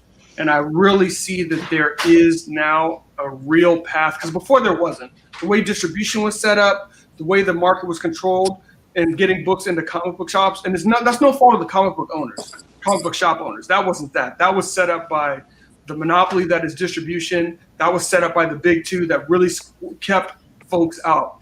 No longer are we out of the market. We are the market now. So, I mean, if your desire is to work for those, the funny thing is you may build so much value in yourself that you don't even want to do that, or maybe you do want to do that. That's fine. I think it's good either way. But I think a lot of folks that have been in the game a while, like me, that are older, we're finally seeing this as a route to be able to do this for ourselves, do the best properties that we can, back other great properties, and make a self-sustaining machine. Yep. The one thing I worry about when it comes to indie comics, everywhere, it's storytelling. Storytelling is such it's a big key thing for me, and it's like if it's bad storytelling, I can see it, and it's kind of like, oh man, it kills the story for me. Yeah. So all these independent artists and writers and stuff, yeah, they have that platform. I just every now and then whenever I look at a project, I'm like, I hope that this storytelling, that they keep it on point, because that could be a thing that could affect their future projects once they launch it. We're seeing that this industry is evolving too. We're starting to see more indies having editors. So people, at first people were making projects, but now there are folks out there that, whether they're bringing their own editors to the table, or they're getting other editors from within the community. So, this is a natural kind of progression that's happening.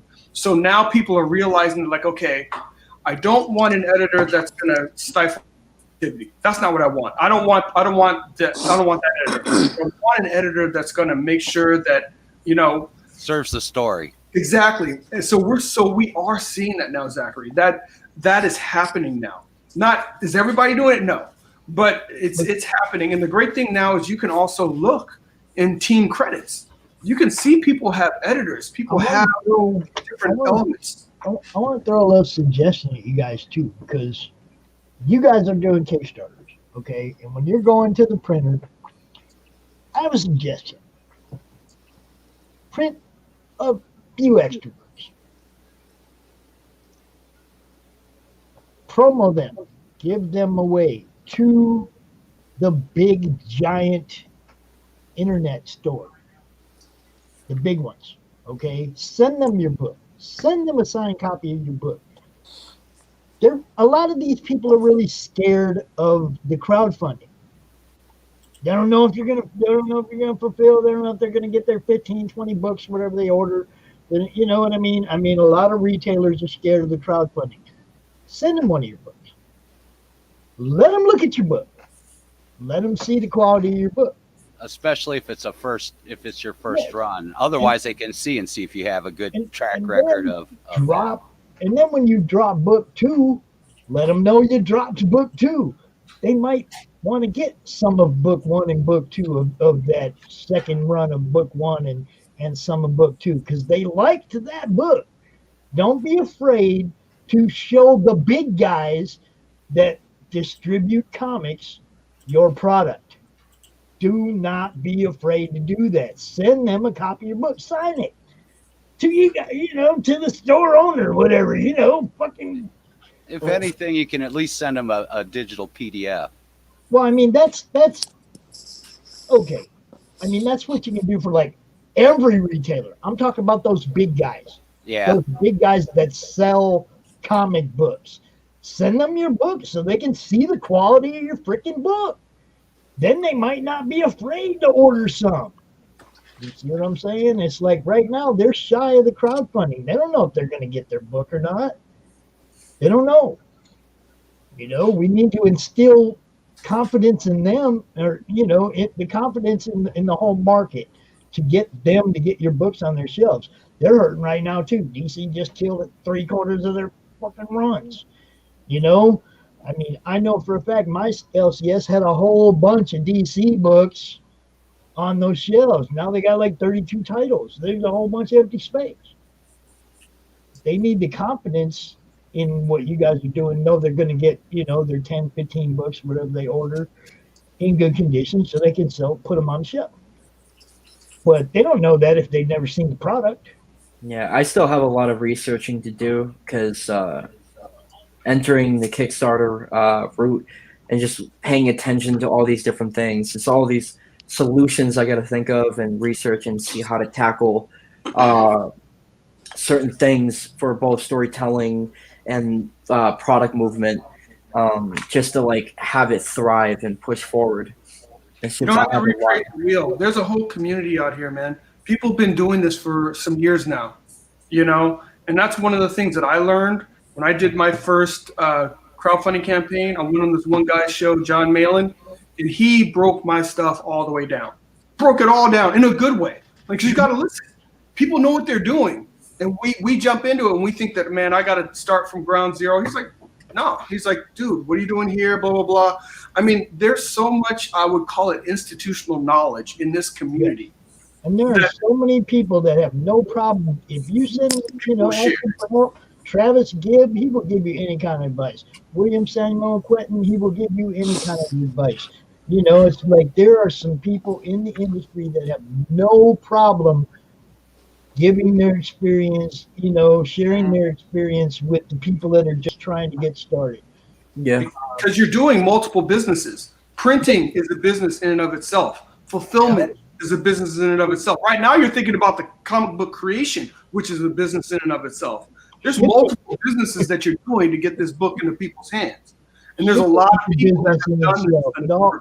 Yeah, all of it is. Shipping is a business in itself. Yeah. And especially like networking. It's not just promotion. It's what you're doing right now. You're meeting Raj, you're meeting John, you're meeting Phil, other people in the industry. I'm just a mouse. I'm not in the industry. Not true though, because the industry has changed. Well, they come to me for advice, and I can direct them to somebody who knows more than I do. What's crazy is that even at conventions, I'm seeing a lot of YouTubers and podcast people start to show up as guests. No, there's room for you in it too, man. Like he was saying. My con from a floor. I want to do my online con from a con floor. That's what I want. I think that'd be a blast. Run around interviewing people live, and the people across the table from them, like, why are you buying this guy's stuff? I mean, I'd be able to hit both sides of it. That would be so much fun, man. That's what I want to do. Press pass. I'm going to torture Raj. I'm going to go to every one Raj goes to. I'm going to go to every con Raj sets up at and interview him at every single one. Raj, you better get you a groupie security guard, man. I got a big dude for that. There you go. I did, like when it comes to other people, I hope that some people out there can take criticism. I've seen a couple people that wasn't able to, they melt down and whatnot. For people who are listening, like if you're trying to make a comic book and you want to get it out there, and as you're talking to these people to get advice, man, definitely take criticism, man. Because when I was in class with other students, there'd be some students that would just be in complete denial. They don't they don't want to be broken down. And the whole point of like that criticism is to break you down so that way you can get better. And then like, oh, man. I think that's just with the younger artists because they're not quite confident in their work yet. So any criticism freaks them out, man. Exactly, yeah. Now look, the whole thing for me, one of the reasons that I don't do reviews, and these guys know this, is because I'm a big believer in the fact that art is subjective. And something that I think is awesome, somebody else might think is total garbage. And vice versa. Something that I think is total garbage, somebody else might think is totally awesome. And who am I to dissuade them from their looking at that and creating their own opinion? I don't like to do reviews. Okay. Now, I will tell you if I read a story that blew me away, or if a book, if the art in the book actually grabbed me and made me want to get it regardless of what the story was. You know what I mean? I'll let you know. Something like that, but I don't like to give reviews because it's subjective. Everybody has a different way of how they interpret everything, you know. So unless you got a letterer that puts a fucker of light instead of flicker of light. Quit flickering up my flicker. No, but there is some substantial. There is some basis that you can go by, though. You know, if you've read enough, you know whether it's a good story or not, whether they need to work on the writing. If the art is not quite there, you can kind of tell that too. You know, but see, and there's ways to critique it. That's my personal opinion. Really. You see what I'm saying? Yeah. I'm looking at your stuff and I like it. Somebody else has a different opinion, but it's my personal opinion. You see what I'm saying? Yeah. I don't want to try to like discourage somebody from liking somebody else's stuff. I think there are some folks in the community that are legit editors, because like, you know, there's one thing to be an editor. There's another thing to be it's almost some people look at stories and it's almost like fan fiction. Man, I wish you had done this. I wish you had done that. Yeah. That's not editing. That's not editing. That's fan fiction. You know, but there are some folks that and I'm willing to tell you a couple of these names, you know, if you're interested, that, you know, and they're in the community and they will look at your stuff and they will stay with the heart of what it is you're trying to do. So they're not going to bastardize your stuff, you know, but they're very, you know, they're very good editors with regards to, you know, following the story. Yeah, exactly. Like, I mean, just how does this make sense? And that how also had pushing toward the story. That's a little bit to do with art direction too. I've dealt with editorial. Yes. And you know, you got to make sure that art is following what is in that script. Well, first you're going through the script, make sure everything flows and makes sense. But then you got to make sure that the artist is carrying out what they need to in those panels, man. I would throw a name out there, no problem. I would throw Chuck Pinell out there. Yep. Okay, without a doubt, because you know he's not only done a lot, you know, I mean, edited a lot of books, but he's smart enough to not edit his own. And you got to realize there is several different areas when it comes to editing too.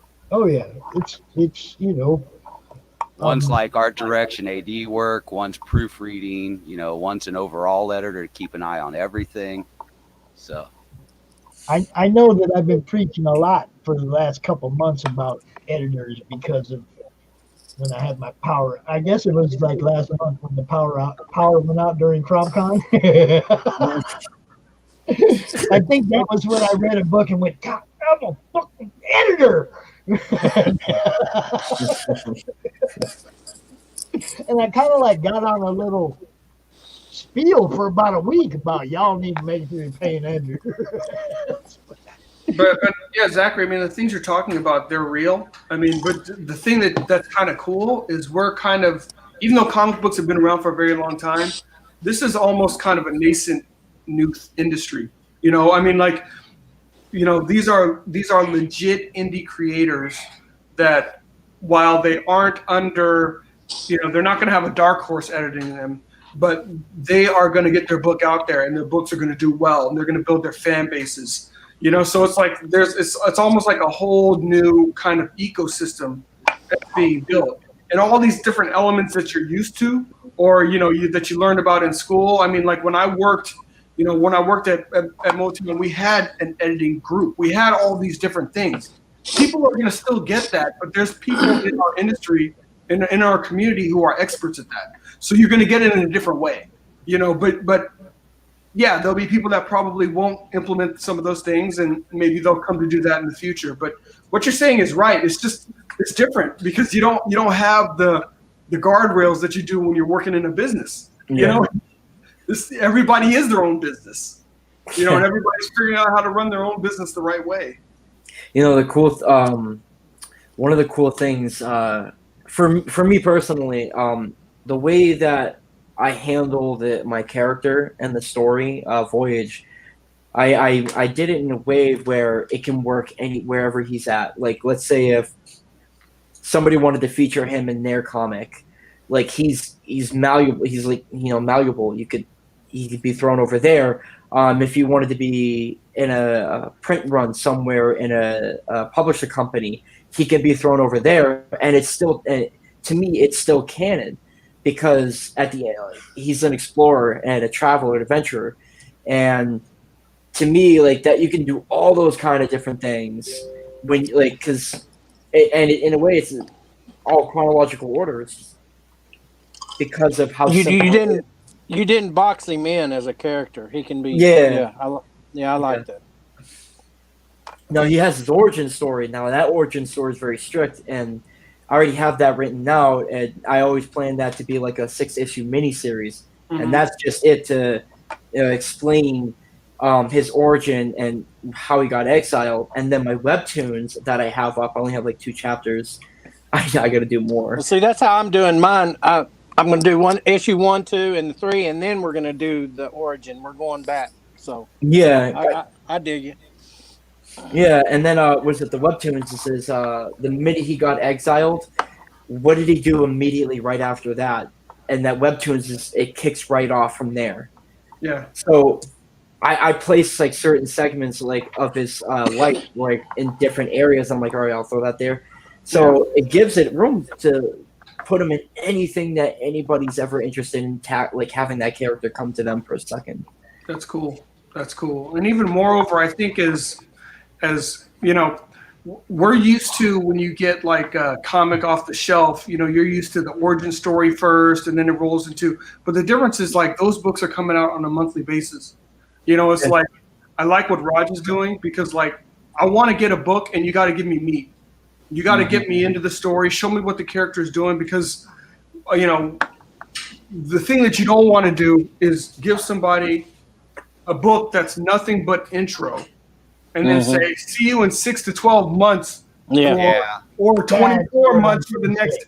You're like, you didn't give me any meat. I wanted to see you do what he's supposed to be doing. What does this guy do? That first book has to be a mesh between introduction and action. You got to grab him by the throat with something.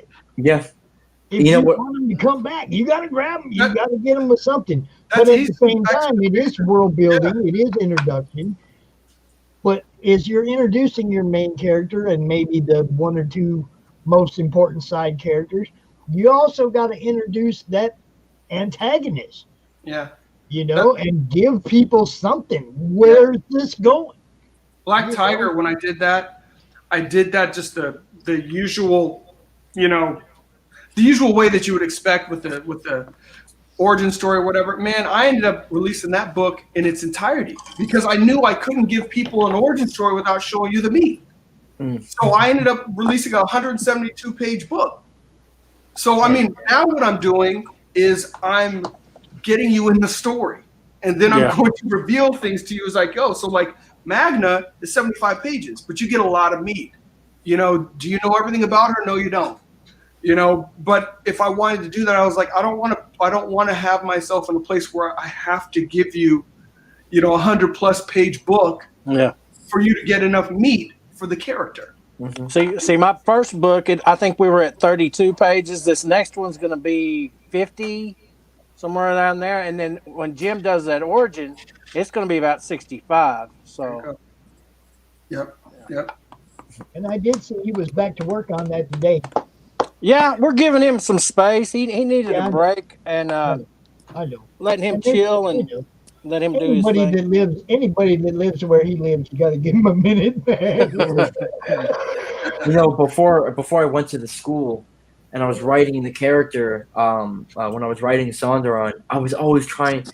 What stopped me on so many different things was I was trying to figure out the beginning so hard, and I was like, all right, I'll start off this, and it took me so long. And then when I went to school, I learned that that's not important, because what you want to do is you want to pick up the middle part of that character's life, start writing that out, and the things that, because it's easy for one, because you know what you want your character to do, and then the things that you figure out in the middle part of the story is going to give you the answers and to your clues and your questions for the origin story, so you can backtrack and be like, all right, I'll throw that character I just created in the middle part.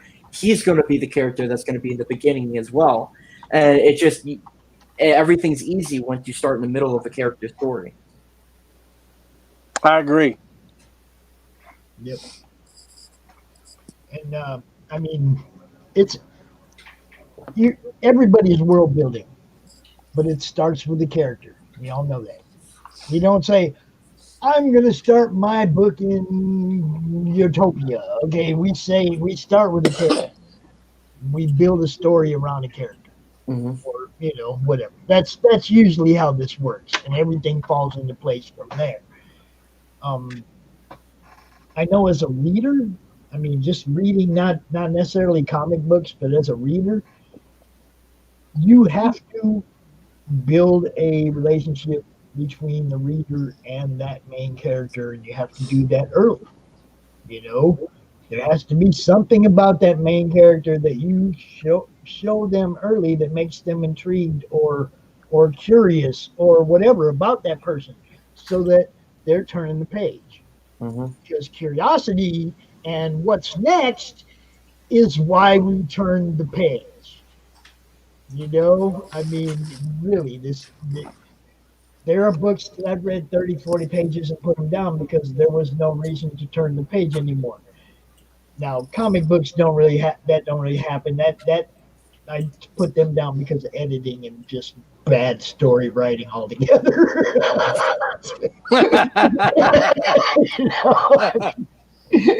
It takes a lot to get me to put a comic book down. I ain't gonna lie, because I like to know. I like to know if I'm going to be interested in buying book 2 or, any more from this person or from this artist or whatever. The story means a lot to me, though. I'm a reader. I was a mythology nerd in school. So the story means everything to me. The art is icing on my cake. Okay? Great art is great art. There's only been a few books that I went, oh crap, I would buy that because of the art. I'm not saying there's not been some covers that I bought just because of the cover. Yeah, because of the cover art. But there's very few books that I went, oh, I'm going to buy that because of the art. Most of the time it's because of the story, or who's writing the story, or who the characters are.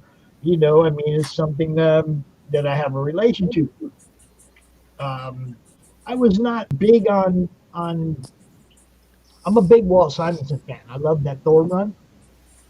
And when they did the was it New Mutants? When him or when Louise jumped in, was it New Mutants that his wife jumped into? I liked her part of that storyline, but I wasn't a real big fan of that whole run. But I liked when she jumped in there. She kind of, from the way I read it, kind of saved it a little bit. Writing is everything. I never once went, who drew them books. Never once considered who was the person that drew the books. It was, for me, it's always been the writing, the story, and that's what brings me back. It's not saying I don't love art, because my favorite comic is totally based on the art, and that's Thor 380. Simonson's, the whole book is just splash page art. There's no panels. The whole book is just one splash page after another of Thor and the Oh, man. Midgard Serpent. Don't, It's great don't get me stuff. started. Don't get me started on double pages right now, man. No, it's I'm- the whole page. The whole book is one splash page after another, dude. I know. I'm just saying. Oh, I just look, I just picked up an editorial formatting job on a flat bound, a perfect bound, and it's a little bit different when you're getting a splash page in one of those, man. It's a pain in the butt. Well, then you can imagine what it was like for them doing that whole book that way. Oh yeah. Okay, but that is my favorite book, and that's totally based on the fact that it's a unique comic book, and it's because of the art, because of the format, you know. So I mean, it goes both ways. It really does. There's sometimes the art grabs you, even if you're really a guy that the story is why you buy them. You know, I buy books because I want to read, whether it's a comic book or a novel or whatever, because I like to read the story. You know, the art, like I said, it's icing on the cake, and that's all of it. I mean, my wall's starting to look like a lot of icing. To me, I think it's all got to go hand in hand. Whether it's the art or the story, they should all merge and blend together. If they both rock, though, that's when you know you killed it. See, right? You know, that's when you know somebody killed it. That's why I keep waiting to see this Mojo Risen book. I know Edwin killed it. I know he killed it. I want to see it so bad. And I do too. I want to get it in my hand. I mean, this is my first book. I want to hold it. You wrote the story. I still haven't read the story. I didn't never let these guys tell me much about the script or anything. This whole time. No. It's They were reading it. I still don't know shit about what happens in this book. So, you know, Raj, it's like I'm a little bit excited to see that one, and after you added Edwin's colors to it, it just blew it up. Well, I hope they get here next week because it's going to be an emotional day. Just like I said, just to hold it. That sounds goofy, but a lot of work went into it. Are those prints coming at the same time, or is that different? No, that's a different company. We've got like 3 or 4 different companies. And yeah, I know. That's what's holding up everything because of COVID and everything. But yeah, I know. That's what people got to understand too. When you add all these extra stuff into your Kickstarter that's coming from different places, yeah, you're counting on them to get it done and shipped to you in a timely manner where you can get it all bundled up and ship it out. This next one will go smoother because we know what we're doing, or somewhat know what we're doing now. But we just wanted to put a lot of goodies into this one for everybody, and it worked out all right. It's just waiting to get it in, but we don't not feel like we shouldn't have or nothing. We wanted to give everybody as much product as we could. Oh yeah, I'm just saying when you're putting one together, us fans, we got to take into consideration that you're dealing with 5, 6, 7 different companies. Well, and the shipping now because of everything's delayed and everything. Yeah. So you're waiting on all of them people, but not just the people. You're waiting on all them people, the shipping that they got to deal with. Yeah, exactly. You know, I mean, so give everybody a little slack right now, because shipping ain't no joke for nobody. Even the printing companies are waiting on paper or waiting on ink or whatever they need. You know, everybody's waiting on something. So, you know, have a little patience. You know, with the whole shipping thing, I actually, my heart started beating fast for a second because I have like 2 commissions I did like 3.5 weeks ago. I shipped them out, and one lives in California and the other one lives in Massachusetts, which is really close by. And they still haven't gotten their commissions yet. And I'm like, my heart's like beating. I'm like, man, I hope the package isn't lost because that means I have to recreate artwork that they paid a lot of money for. And I really am not in the mood for that one. If I get that message, like I really don't want that. Shipping is just slow. People are getting them stuff. You know, it's like. That's why I'm just telling my friends out there, just have a little bit of patience, because it ain't necessarily that these guys aren't doing their best to get their books out to you in a timely manner, but everybody's waiting on the same slow beast. Okay, the same slow beast for every bit of what they do. Like I said, the printers are waiting on this, and then the guys you're waiting on the people that do the bookmarks. They're waiting on cardstock so they can make.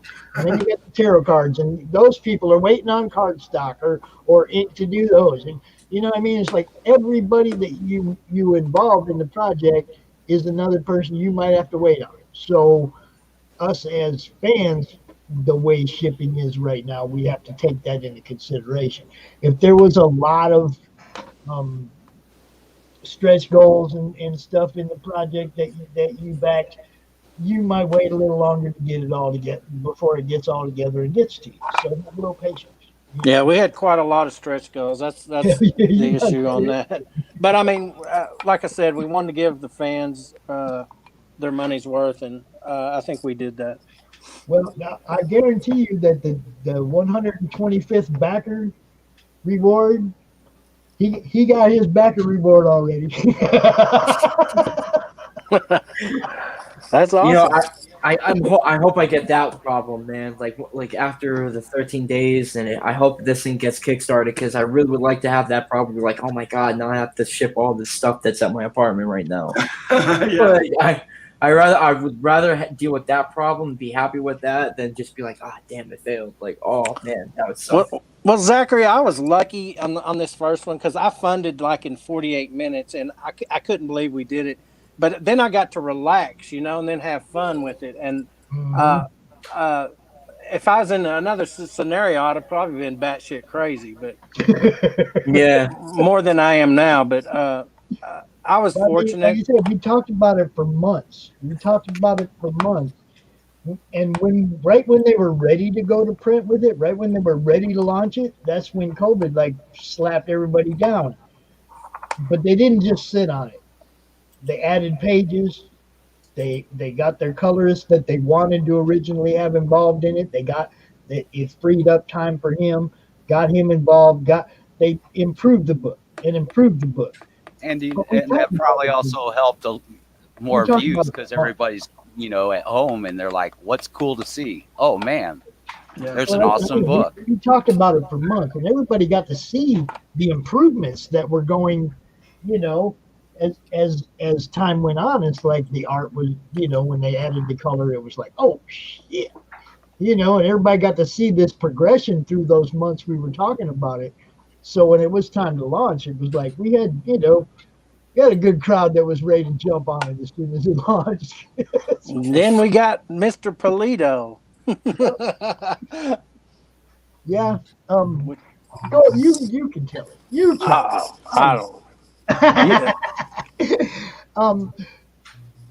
We wanted to do an Easter egg thing, and we wanted to do something that hadn't been done before. And Brian Polito was in the first CromCon, the very first one. He was in our final panel, and he was out. He gave a lot of great advice. Was really cool, but we developed a friendship with Brian over the last couple of years, and it was like I asked him, can we do this? Can we do this Lady Death Easter egg in Mojo Risen? And I told him what we wanted to do, and he's like, well, draw it up and let me see how it looks. And as soon as Raj sent me the art and I sent it to Brian, Brian's like, oh hell yeah, go ahead. So there is a Lady Death Easter egg in the Mojo Risen book. And as far as I know, I don't think he's ever let anyone do that. Which was the only one that I know. That's really cool. That's super cool. I'm going to have to get on your next camp. Again, Mr. Polito, because, That's so cool. Yeah. But you know what? I think that's going to be a part of, I think, the continued evolution of people sharing their fans and stuff. We're going to see a lot of crossover with properties because people control their own proproperties. So it's not really that big an issue. Yeah. The thing is that you can have anybody, okay, like John Hervey, your book could be on a poster on a wall in Raj's book, just in the background. Yeah. With Magna. Yeah. Well, just on a poster on the wall in the background. It doesn't even have to be But people go, whoa, that's Tom's book right there. That'd be cool. It's like those are the kind of things that, like you say, bounce everybody's fan bases off each other. That's right. Well, He didn't go out telling the whole world, oh my God, Brian Polito's letting us put an Easter egg in the book. We were pretty we were pretty quiet about it. We didn't like use it. well, we didn't even publish it. I mean, publicity wise, I was a nice thing for him to do, and it was just super cool. Yeah, even when you know, I told him, I said, I'm not fishing here, man. I just think I just want, we really want to do it. We love what you do, and we want to, like, honor it a little bit, And he was like, hey, asking ain't fishing. He said, draw it up and let me see how it looks. And well, he knows me and you have been Lady Death fans for years, too. I mean, we've been friends with him on Facebook for years, So oh, sorry, sir. Yeah, I mean, we did. Man, come on. When his solution to ECCC going down was kind of like the inspiration for CromCon. It was like Brian Polito was in a position to take care of himself when Emerald City went down. It wasn't going to stop him. He just shipped all his books back home and did an online con. All my friends in the group did not have that kind of resource.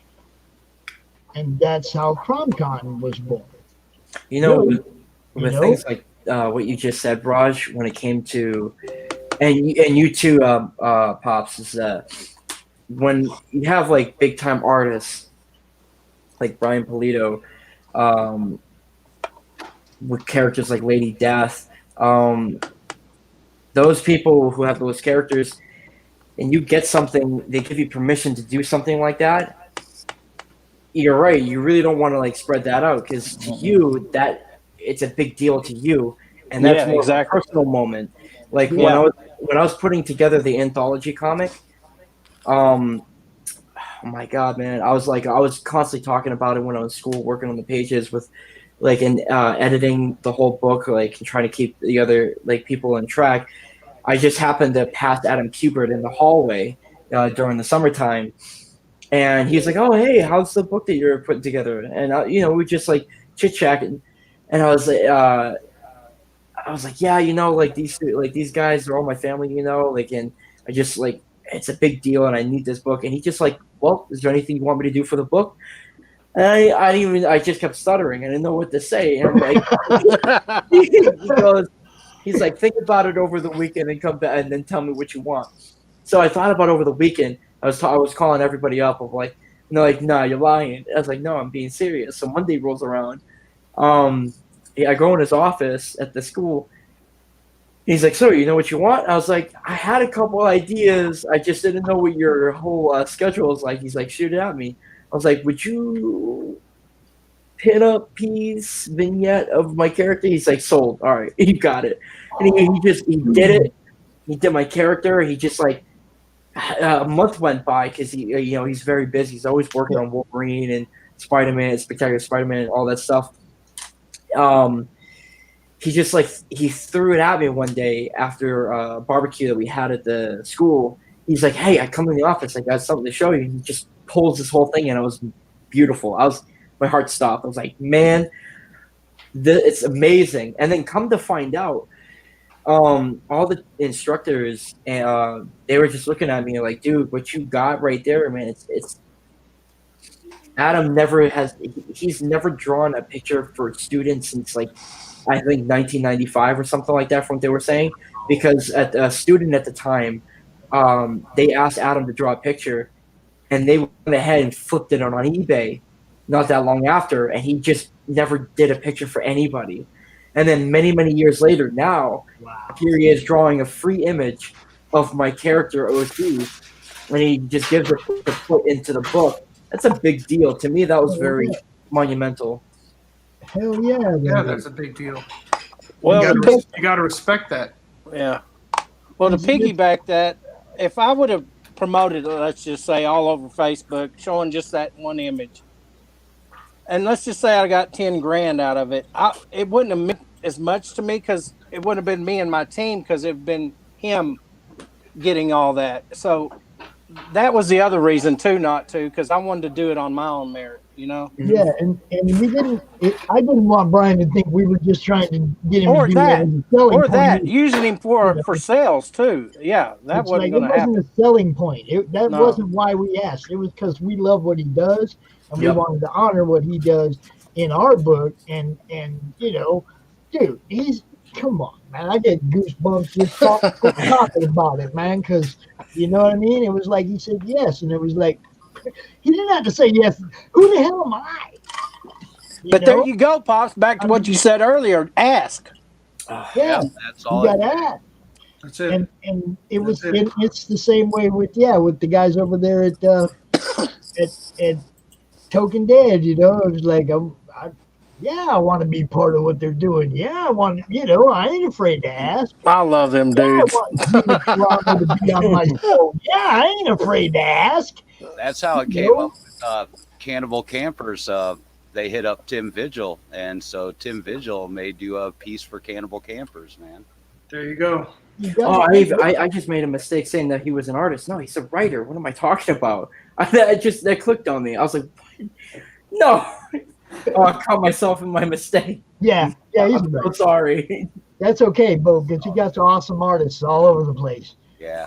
He actually, in that first con that we did back in April, he debuted art on my show, on my first CromCon too. He showed art that had never been seen before. And we've had quite a few of those instances since then, during CromCons where people have shown off stuff that's never been seen before. It's kind of fun, man. It's CromCon exclusive. That's always a good thing. Yeah, it is. Phil. Hey, guys, I hate to do it. I'm going to have to bounce. All right, John. Get my little ones to bed. But, hey, I appreciate you guys. Let's stay in touch. Pops, I'm always in touch with you because you're awesome. But you other brothers, let's stay in touch through social media. And I'm going to get you next round, Raj. All right, bro. Good to meet you, John, man. Phil, it's good to meet you too, man. I didn't really get to hear all that you're into, but I'll look you up. Phil's the colorist and an editor and the co-host of CromCon. Well, I know Phil from CromCon, but I know Phil's got his own stuff too, probably. Okay, yeah, right. See that, Phil? You're famous from CromCon, dude. I don't know. I'm famous. It depends on other areas, man. Other people know my books. He's heavy metal. If you say heavy metal 3 times, Phil will appear. Oh, sweet. He's my heavy metal candy man? Yeah. Oh, man. I work on that. I love heavy metal stuff, man. That's my favorite area, dude. Oh, awesome. I love the European comic art, man. That stuff rocks, man. Yeah. Hey, Phil, are you on Instagram? No, but I'm on Facebook. I'm on Twitter. I'm on. Make sure I got your Twitter. I'm about Phil Leon on Facebook, and most every place else it's either Phil Leon or Philman X. I'm just on Instagram. I'm just on Instagram. Okay. Are you just on Instagram? No wonder I couldn't find you on Twitter. Outlaw Studio. Okay. Pops is Legion. All right, my friends. I'll catch you guys later. Nice meeting you, John. You have a Talk to you later, John. Good talking to you, bro. It's always good talking to John. I love John. Good dude. Phil, what do you got going on back here, dude? I'm working, man. I'm working. What are we working on? I'm working on White Devil. Is this stuff I'm allowed to show off? Yeah. Okay. That looks pretty cool. This is what Phil does, y'all. Phil White is Devil over at Silverline Comics. But yeah. Oh, Roland Man. Roland Man's in charge of that company. Yeah. Yep. That's. He's an awesome guy. We'll bring that Yeah, up. we know this. We're trying to get to the point where we know everybody over here, Zach. There's no doubt. You got R.A. Jones. He's been writing for a while. He's done stuff with Marvel and DC, like Green Lantern. He's worked on. Got Mike Belcher there. I know that guy. Yeah, and the penciler, he's believe, yeah, that was the penciler. He'd worked on a run of Deathstroke and some other stuff. The inker guy, and then there's that Phil Leon dude. Then of course, notorious Roland Man. So what's this? What is this just coming out as an issue or what? What's the story on this? It's gonna be they're gonna keep me at work on it. They've already got another issue. I think it's gonna be only a 4-issue run from what I understand. This one's completely inked and actually even lettered. So as soon as I color it, it's gonna be done and out. I'm about a third, getting to a halfway through it. So where do you get them at? Steel City Comics? Is this? Silverline, you can get it right from their site, and they've got Silverline. Right, yeah. And but yeah, they got the second one's already inked and ready to go. The third issue is all the way penciled and halfway inked, and the fourth issue is penciled. So that's where that's at now, and it's basically from one of the interviews I was hearing with R.A. Jones is he based it. See, basically this was a Malibu title. It was a Malibu imprint from back in the day, and they're basically renovating it and rebooting it. It was more of a manga at the time, or a Western attempt at manga. So now they're going more on a Western style comics feel with it. But it is basically, his idea was based on, it's kind of rooted in the Magnificent Seven or the Seven Samurai. It's like post-apocalyptic, and the best way I've been able to describe I like that word. What's that? Post-apocalyptic. That's my world right there. So it's basically like I describe it in kind of the video game world, man. It's like it's a cross between like Red Dead Redemption and Dragon Age with post-apocalyptic stuff going through it, man. Limited bullets, so of course he's got like there's plenty of sword action going on. Well, that's good, bro. That looks vicious, man. Well, thank you very much. I feel really bad because this whole Kickstarter thing that I'm doing, I'm supposed to be doing something with Roland for his sci-fi comic. Me and him have been talking about it, and which one? It's he doesn't have a title yet for it. It's like we were talking about like the concept and everything. It's a sci-fi project. So I'm not going to really say anything because that's his, and I know he wants to keep it on the down low for right now. But I feel really bad because this is taking up more time than it has been. Once I'm out of this book and I finish the Kickstarter and stuff like that, I'm immediately starting on his. Awesome. So you're going to be over at Silverline too. Awesome, dude. Yeah. A buddy of mine, Peter Clinton, he's a Cuban school student, but he's done some covers for them. I know a lot of the people. Alex Gallimore was also a QB. Thomas Hedgeland. They're all great artists, man. They're so a lot good. of people over there, like they're old. There's a lot of them been around for a bit, man. I've got to hear some cool stories, like even from colorists sitting. We're on a panel and we're sitting in the back room waiting to go on, and got to hear all the beginnings of the digital coloring that Malibu pioneered back then, and all the stuff they ran into. Since it was just a photo imaging program at the time. So what they had to come up with and create, and how they were able to come up with the different coloring methods and stuff. And it's just, they're a wealth of knowledge over there. A lot of the people working on those books, man. Yep. I also love how Roland, he just keeps going, man. He's not stopping with all these projects, and they all look good. Yeah, and he's kicking a lot of them out now, or kicking them out on the Kickstarters and stuff now. A lot of them at a time, man.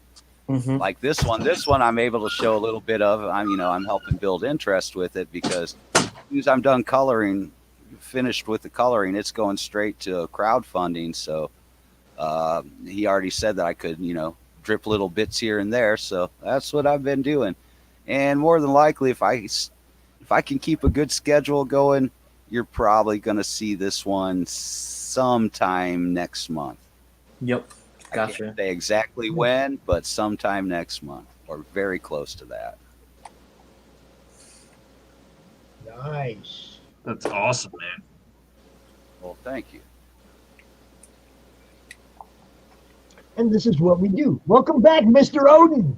Yeah, I returned. I Mike, said that I would try. came back. I thought you left because I showed up, man. No, I left before you showed up. I knew that you were coming. I had like a feeling. I said, fuck that guy. I'm gonna leave. You're like, oh, geez, not that Phil dude again. Holy shit. This fucking guy, man, and his animated just. Phil sounded like he had no idea what your new show was about. So why don't you go ahead and tell him? Yeah, tell me about that. I didn't know. I think you maybe had mentioned it to me, but I didn't hear. I think that was just maybe in the planning stage initially. I was like, what's he got going on? What's up? So effectively what it is it's me and Eric Hodson, the creator of Dreaded Dinosaur Man, and we're going through the Webtoon canvas. And we're finding web comics on the Webtoon canvas, and we're reviewing them to give people some recommends about, like what to check out on there. It's Webtoon, it's free. So, I mean, hey, why not go check out some more comics? And you see, I come in and with Phil asked me to explain this, and he just ditches. What a jerk. And this is why I left, Pops. That's why I left. Guy asked me the question and just ditches while I'm in the middle of explaining. I'm not even going to recover it. He missed out. Anyways. But yeah, no. So like, I'm back. Go ahead again. No, Phil. You missed out. No, I explained it. It's on. You can watch it in the replay. Yeah. See, that's why I left. I knew how you're gonna be. I was leaving. I was like, no, I'll come back, man. But anyway, as I was saying before you dropped, so the whole premise is Webtoon is a free app that you can go and read online webcomics. And so Eric and I, we go through and we find creations on the canvas side of things, which are the creators that aren't being funded by Webtoon. And we find comics and we review them and give them a bit of exposure and spotlight on our show. And so like tonight we were talking about Nandor Fox Schaefer's Seasons, which is up there. Beautiful book. But like we've covered all sorts of stuff. I think last week, God, what did we do last week? I want to say we did something last week. Go check it out on the Indie Vault channel. But no, we have a really good time on there. We just go through, we talk about Webtoons, give some recommendations out, let people know what they can read. I mean, Webtoon has the perfect price of free, so I mean, what's not to love about that? But it's just about getting more exposure on there. Both Eric and I, we have stuff up there. I've got the Elysian Field 0 issue is up there at this point. All of that is up. And he's got Dreaded Dinosaur Man, and it's a big up and coming platform. So that's what we do. We talk it up a bit. So I'm thinking like, is it kind of like Tapas except a little bit expanded? Yeah, because Webtoon's actually gotten some like big time. Like the Crunchyroll is developing 3 anime that started from that started as manga on Webtoon. Okay. Lore Olympus, one of their big series, just got a deal with Netflix to get a series on there. Okay. Which one was that? What was going to Netflix? Lore Olympus, and I highly recommend that series. Like we don't really go into those ones in particular because those creators are paid by the app to put content on there. What we're focusing on is the canvas side, which is pretty much if you're a creator and you want to go on there and put your comics on there, you can do that, and that you'll be a part of their canvas section. So that's where we predominantly focus, is that canvas side, because those are the people that they aren't getting the promotion from the site. They aren't getting paid for the site to put this content out there. It's a personal investment that they are doing, and so that's really what Eric and I have been putting the spotlight on. Cool. You'll have to send me over a link, man, for sure. Will do. Absolutely. But yeah, it's good to be back, even though Phil's here. So Well, I can go. No, I can. No, you're all good. We're already here. We're already here. But, yeah. So what did I miss? Welcome to the madness, bro. This is how it goes once it starts getting late. Ain't that the truth? I've been on your late. In fact, I was almost exclusively a late nighter for a while, so I get it. I've been there. Yes, sleep deprivation is part of the show. It really is. Dude, I was staying up late the past 3 nights, and man, I was seeing stars. I was like, all right, I gotta at least sleep a little bit. Yes, last night. So I gotta stay up late tonight again. Well, I explained at the beginning of the show, I slept wrong like 4 nights ago and really just wrecked my shoulder, and I haven't been able to get sleep ever since. There's no position that works. That's the red eye ain't what it usually is. Okay, it's like I'm just not getting to sleep right now. That's why I keep moving around and shit, because I can't sit in one position like 30 seconds without my shoulder just like. What'd you do? I told you quit doing that stuff. Switch arms and shit. Dude, that's like this location. It's bad. It's bad. I don't know. I need to hang from something for a while or something. I don't know. We can accomplish that.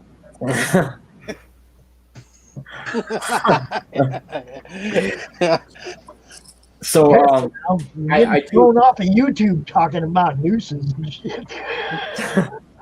I do hate to do this, but I actually have to jump off. I gotta get I have to get more roughs done for this book. I have to like at least start on another page tonight too. So, but I appreciate you guys having me on. I would love if you guys want me to come back on more in the future on it. Like, hit me up at any time. I'm always checking my messages. I would love to be down for that. All right. Yeah. Well, I mean, we do the Monday Madness thing, and then CromCon once a month. So, we're always doing something, and there's 15 other podcasters in the group that are always looking for guests. So, all right. Don't be afraid to approach people like William Pace, Drew Esch. They will go out and talk about your book.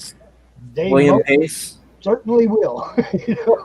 So you said his name was William Pace. William Pace, and what is that? Creators Corner or Creators Outlet? Creators Outlet. Yeah. Okay. There's the guys at Earth Station 1. Mike Faber is in the group. Okay. Mike Watson is in the group. Michael Watson. I don't think I've been on any of those guys' shows. I need to restart. Man, I'm telling you, we got 15 or 20. And who was the person last Monday? Mike, was that Mike Watson? Yeah. Okay, that's Mike Watson. All right. Yeah. So before I go, one question I do want to ask is that my Kickstarter has 12 more days to go, and I'm trying. I'm doing a lot of different things. Do you think Do you think there's still a good, strong possibility that this is going to get funded in those 12 days? Yes. What's your funding goal? My funding goal is $5,000. I'm currently at $19.98.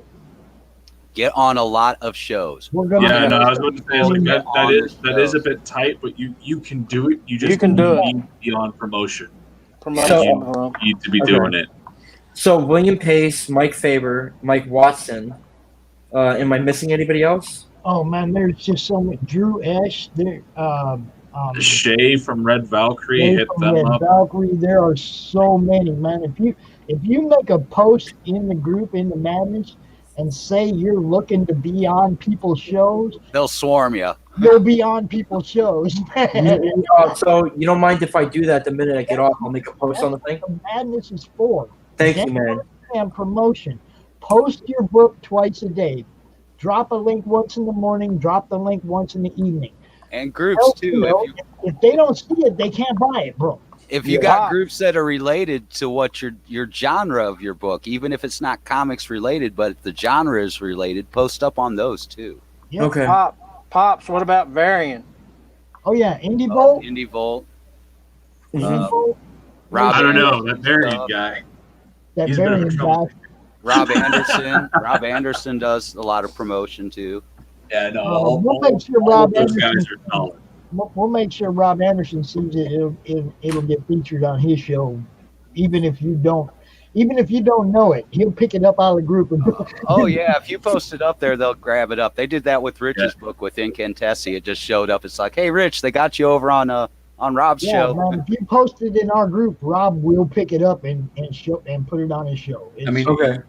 You can also just post it up to Comixplex as well, and they'll pick it up and make sure that you're in the Comics Newswires at the very least.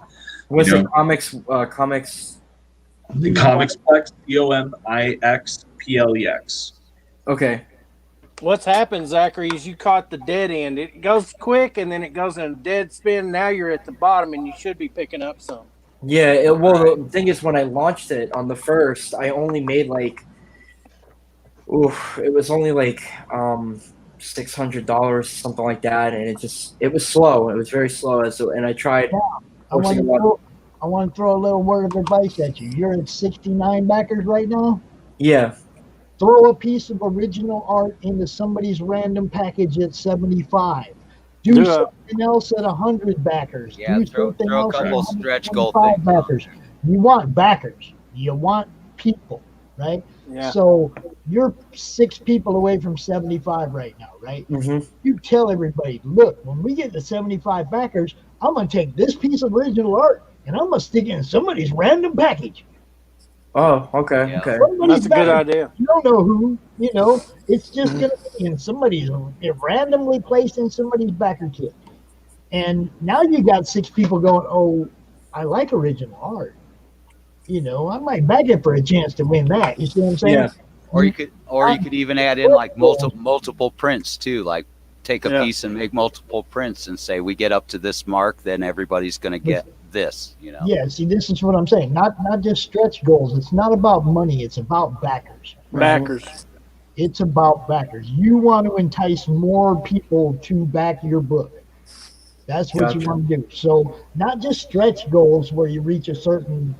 You're not even funded yet. Stretch goals don't even matter. Right now, you need backers. Yeah. So offer backer rewards. Get to that funded spot. Do it by offering backer rewards. Shit like that, man. Anything. Like what Raj was saying, find somebody that's willing to cross promote with you or just anything, like you try anything right now to expand the fan base. Gotcha. You're new. We're just trying to build yours. Thank you, and I appreciate that. You're new. We're just trying to build yours. So yeah, you want to whatever you can to entice more people to back it. We're going to get as many people to look at it as we can. Give them a reason to get in their wallet. You see what I'm saying? It's like that's the ultimate thing is more backers. Okay. That is always the ultimate goal because. Hey, when you get more backers, even if they're only buying one book, if you got 500 backers, that's 500 books. Yeah. When we were talking about earlier, when you got that one guy that spends 1,000, that's great, but that's just one guy. We need more word of mouth, more people seeing it, talking about it. The more backers you have, they get it in their hand and read it. More people you got telling other people, yo, you need to get on board with this. This one was good. You see what I'm saying? So it's the amount of people that get it in their hand. It's not the amount of money. That's really not the end goal right now. That's down the road. The amount of money is later. Right now, it's the amount of backers. Money will come with the backers. The backers don't come with the money. The money comes with the backers. I appreciate all the advice you guys have been giving me. Thank you for the name contacts. I'll be hitting these guys up later once I get off. Thank you guys so much for having me on the show. I'm gonna go ahead and bounce. I hope you guys have a wonderful night. Don't try to stay up too much, man. Get some rest. Nice meeting you, Zach. Nice meeting you too, guys. I'll be up late too, just like you, man. I got paid. Found out, man. I got you. I understand. I understand it, man. You can't tell me what to do, Zach. It was nice meeting you, buddy. Go ahead and put that post up, and I'll try to remember anybody that I didn't remember. I'll try to tag them in it for you so that they see it. You know. Thank you so much, guys. We'll get it out there. All right, man. I'll catch you guys later.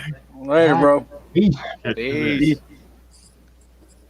Guys, everybody, you know, Critical Blast. I'm talking to you, Doc Till. I'm talking to all you guys, man. Doc Till, Doc Hogg, all you guys, man.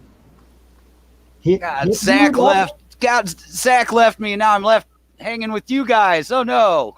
Well, I'm fixing to bounce. I'm at 8% on my tablet. I gotta go. Yeah, I didn't expect to be out here past 10 o'clock much anyway. The only reason I kept it longer. That's right. I came in a little bit late. I forgot you guys had already been on for like probably an hour or something like that. Freaking quitters. I come back and leave within like 20 minutes. What is this shit? See how they are, Mike. Fucking quitters. That's what I'm hearing right now. Whose book are you doing? Ouch. Oh. You talking about that one? That softbound collector edition? Was that the one we were talking about? Yeah, that was the one that we were talking about. See, I had you covered, dude. But you got that embrace thing going on. You got a lot going on, Mike. You fucking moving up, brother. I'm trying. I'm very much trying. You are. I mean, that's what I was saying earlier about. If we get funded on the Kickstarter, Elysian Fields will have officially broken the 5-figure barrier,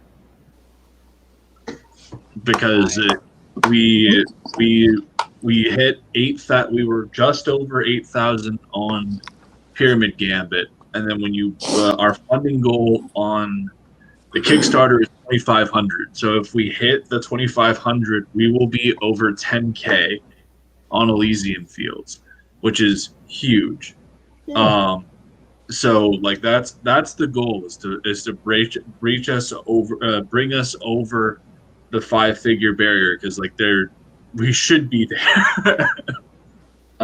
There's unfortunately a lot of stuff I was dealing with about midway through the campaign with Elysian Fields, and it took my mind off of it for a bit. But we're back. We're refreshed. We're better than ever. We've got 7 days left on that Kickstarter. The print file is been shipped to the printer. Nice. So like this book will it'll literally, the turnaround on this will be very quick. So I can already attest to the fact that fulfills in nice condition. Yes, indeed. I can already. Yep. And I again, like with my printer on this one, I'm making sure I'm paying a little extra so that they bag and board it before they ship it. So that way it's extra protected when they ship it to me, and that way that's how I'm doing things from here on, is that like every single book that I get printed will be bagged and boarded. Are you doing that hand shipping like Gemini's too? Yeah. Awesome. What's that, Phil? This is called Phil's editorial job. No, you can show a little bit of it. Yeah, I just picked this up. I got like 130 pages I got to go through and format and get ready for this. It's called Little Girl Lethal. Slick Jimmy does it, man. Awesome book. Awesome stuff in it, man. I'm glad to be on that. Bill, you guys all fucking taking off, man. See what I'm saying? Speaking of editorial work, you know what? I've got something to show. What do you got? What you got? What you got? We announced this on Twitter earlier.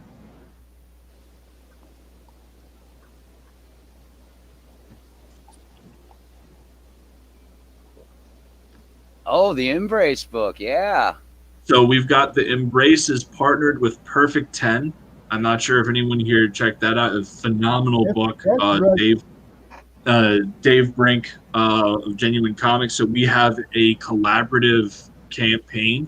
So if you back both of these books, you get an exclusive pinup by Russ Leach from Only Death Can Save Us that features both 10 and the Embrace. See, that's the kind of shit we're talking about right there. Yep, that's what we're talking about. That's what we're talking about right there. And if you need any graphics done, I did this. So just let me know. You did what? I did this promotion. The graphic layout, man. So if anyone needs graphic designers for anything, I might hit you up, Michael. I'll be happy to do it. In my case, it all has to be on a volunteer level. CromCon graphics, all that stuff, man. I don't pay for none of that, dude. We gotta talk Pops into learning some graphic layout, man. It's throw them a bunch of fonts, and some stuff to work with. That's literally all it is. I spent about like 4 or 5 hours just teaching myself Photoshop over about a month and a half, and now I'm able to do all my own graphic layouts. I will never pay for another. I will never pay for a graphic designer. You learned about layers, didn't you, man? I learned layers. I learned obviously fonts. Especially when it comes down to text, like using I contour and bevel everything because it makes it look better. Now, I don't know if you guys saw the Saturday night show where we did the drawings, but I had somebody actually ask me for the first time in my life. Somebody asked me to draw for them. Pops, you can draw? A little bit. He's got some. I don't think I've ever figures seen laying that. around, man. Got it. You can't just be like, oh, I'll do a little bit and then not show off. Use the concept artist for stick figure theater. Remember that? That's not bad, man. That's solid. No, he doesn't. Look, this is the first thing I ever drew about 3 years ago.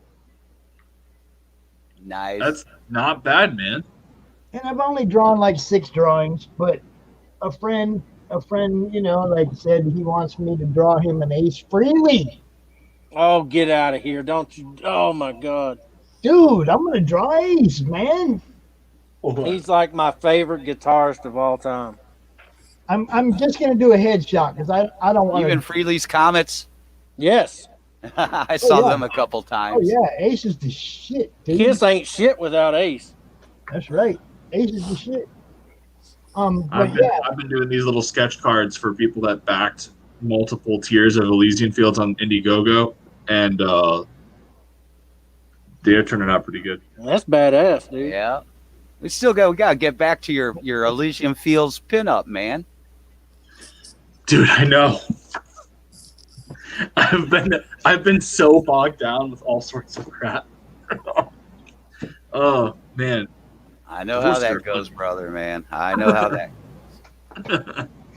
But yeah. I had to do 3 weeks of catch up because my computer was down. I had to retrieve everything off of my other hard drive, man, before I lost all the data, man. So I'm not an artist, Michael. I'm not. Okay. No. I've drawn a few things. I've drawn like 6 times. I drew a Thanos. I drew a Billy Two Cheese. A drunken snowman. If that Electra is anything to go by, you are absolutely fine. Yeah, if you can draw something and people I have seen way worse artists make money off of drawings that are nowhere near as well done as the one that you talk about like making money, but one of the guys who was an original member of this group, like Raj, that followed me from another group, used to be an admin of the group, actually, Cheyenne Wheeler. In the stream the other night, he said, Pops, I want you to draw me an Ace. And I was blown away because nobody's ever asked me to draw for them before. That was kind of like. It's a humbling thing. I'm more intrigued that Cheyenne's a big Ace fan because he's kind of young. He's a big Kiss fan. Yeah, but not everybody knows Ace no more because he's been gone for so many years. Well, when it comes to like Kiss or like or Iron Maiden or stuff, like, all the young gens still know that stuff, man. The Ramones, they still know that stuff, man. Well, Cheyenne's got an older brother, and he's a fan of all them hair bands. Molly Cruz, That's he likes all that stuff. But yeah, he's a big Kiss fan, and I was just like I said, it was like the time that somebody wanted me to sign a book. It was like that first time somebody wanted me to sign a book. I was just like, okay. Speaking of Ace, didn't I get you an autograph? Yeah, show that bitch. It's fucking sitting right here on my wall, dude. It's yeah. But see, I'm gonna do the costume, Makeup? or Yeah. not the costume, but the makeup. Yeah. Just a headshot. Because, like I said, I don't want to hack the costume. I don't want to. Do the Dynasty one where he's got the blue above his eyes. Yeah, I was thinking about that one GIF where he's laughing. Yeah. I was thinking about doing that. Ace laughing, dude. What? That's Ace, right? Yeah. I got a boat. I'm down to 5%, guys. All right. Yeah. All right, we got. Dude, great seeing you, Rog. Good seeing you, Rog, y'all. man.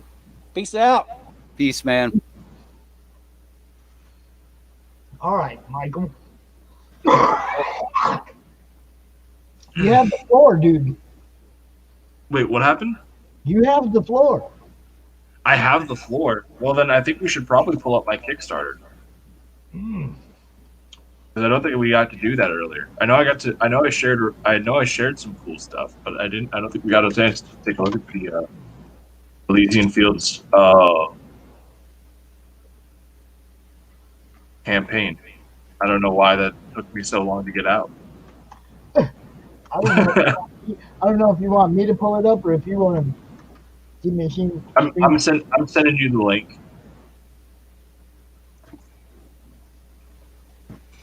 It's your wheelhouse. You know how stream shares work, man. Yeah, I know, but it's technically Pops' stream. The host does that. I'm one of them people that it's like, if you are talking about something, and it's like, I'll be like, you're talking, and I'm trying to scroll into that area that you're talking about, but if you're talking about it, you have control of it. I mean, I can screen share it too. That's not a big deal. I was just trying to be cool. He likes it when somebody. That's how I ended up doing this stuff, man. I'm like, okay, here's all my stuff. Here's what I do. Here's what I'm working on. Hey, can you stick around and pull screens up for me? I'm like, oh, I guess so. If I'm trying to concentrate on doing that, I'm not a very good. I'm not real good at interacting with you and then trying to do the tech shit at the same time. It's going to be one of the other. Hey, I got you. We'll make it through. Okay, we'll be able to do this. Multitasking sucks. Anyways, 9 or 10 months under my belt now. I'm not bad anymore. But like, this is what I'm talking about. Usually, I would have somebody like I'd have you share it so that you can go right to what you're talking about. Stop when you're talking about it. Go on to the next thing. Talk about it. Rather than me try to follow your lead. You know what I mean? Yeah, no, and that's fair. But this is pretty simple. So we've got we did Elysian Fields on Indiegogo, both of those campaigns, and we had a lot of people that reached out to me and said, "Hey, I'd like to back your book, but I don't really do Indiegogo. I'd like to go and support you on Kickstarter. Are you ever going to do one?" And so when I initially tried to do it after the 0 issue, I found out that I was technologically retarded more so than I had realized and could not get the Kickstarter set up on my own. And then after months of study, I did it. I finally figured it out. And so after we did the Indiegogo, we set up a pre-launch for Elysian Fields, the deluxe edition, that collected both the 0 issue and Pyramid Gambit, because we did the Indiegogo. Everyone got a chance to read that 0 issue. Kickstarter didn't really get that, so I wanted to make sure that the main product of this book, allowed people the chance to get that experience where they're reading the 0 issue, they're reading Pyramid Gambit, and they're not missing out on any of the story. That was the big goal for me. So now here's something I've heard in a few conversations, and since you've been doing it now, you would probably know this. When it comes to Indiegogo and Kickstarter and running a campaign with a book and you want to run it on both, how does that work, man? So you run it on one and not the other, or you can only do it on one and not the other, or one and then the other? So this is my whole thing with this. From what I have noticed is it is way easier for you to do the Kickstarter, get funded on Kickstarter, and then transfer it over to Indiegogo and be in demand on Indiegogo. Because then you can just keep the Indiegogo open as an online storefront. You're not necessarily going to get a lot more backers because it's not a separate campaign, but you'll be able to keep it open as an online storefront so long as there is a single purchase per month. Your in-demand window will stay open. So in that way, if you raise enough to get a solid amount of overstock on your Kickstarter, you can literally just have the Indiegogo open as a storefront to sell out your excess. Now, there was a question with that too of, do you have to have like different covers for each campaign when you do it like that way, or does it not matter? Literally Indiegogo, if you when you're logging into Indiegogo and you're trying to start that campaign, there is a way for you to flat out just have your Kickstarter campaign transferred over to Indiegogo, and it uses everything and formulates it to the Indiegogo platform. Nice. Okay, so that's the whole thing. Is that's the easiest way to do it. I did it a bit of the harder way, which is I started on Indiegogo and then I went to Kickstarter. And the big disadvantage that I have with that is a good majority of the people that wanted my product already purchased it. They already purchased it on Indiegogo. And so now it's about the big issue with going to Kickstarter is that since I haven't been on this platform, I don't really have an audience over here. And so it's all about reaching a new audience and establishing myself over here as well. And the other big thing is that since it's Kickstarter, literally if I don't hit that 2,500, that number goes away, and right. that's the big disadvantage on Indiegogo. If you were to do a even if you were to do a Kickstarter campaign first and you decided not to just opt in immediately in demand and set up a new Indiegogo campaign, which you can do, it's still a bit more difficult. You can at least set the Indiegogo to be at a flexible goal. So what a flexible goal means is that even if you don't hit what you want to hit, if you everything that you make, you get to keep, right? Right. You don't have to wait till the end of the campaign. It's coming in as it comes in. No, it doesn't. You don't get the money until that campaign ends. But the fact of the matter is that in Kickstarter, in 7 days, if I don't have 2,500, I don't get any of it. In Indiegogo, if I set it as a flexible goal as opposed to a fixed goal, when I hit the end of that 7 days, and if I didn't make a single penny more than what I have right now, like let's say I had done an Indiegogo and I had a 2,500 funding goal and I only made 1,065 within the time limit that I was given, and I decided that I was at the 60-day maximum, which would be like me being the worst promoter on the face of the planet. But let's say that I didn't hit it at the end of that at the end of those 7 days on Indiegogo with that flexible goal, I would still get the 1,065, or it would be a little bit less than that because obviously Indiegogo takes out the percentage fee. Same thing with Kickstarter. Right. You don't get exactly that amount, but you would get money. Still, that's the thing is I did this the hard way. I started on Indiegogo, went over to Kickstarter, and all things considered, we're doing very well. As I said, and that's on me. I had some personal issues that came up, and it prevented me from doing as much promotion as I would have liked on this book. But even still, we've had 31 backers. We've raised 1,065 of a 2,500 stretch goal with 7 days left. That's more than doable. Awesome. You know, it's right there. And I know that there are some people that are like, oh man, that's a lot. But I mean, I remember my first campaign, we went and did that. Our last day on the 60 days, we raised $1,200. So this is not impossible. And you know, any support we can get right now is awesome. So anyone that's listening, that if you haven't already backed it, we'd love your support. If you can't do that, share it around. Jump on it, man. Help Mike get that goal in, man. Share it around. Yeah, man. And as I said earlier, getting this funded is huge because it pushes Elysian Fields over into the 5-figure category where we'll be over 10K. And that's a big deal. That's a huge thing to get for 10K.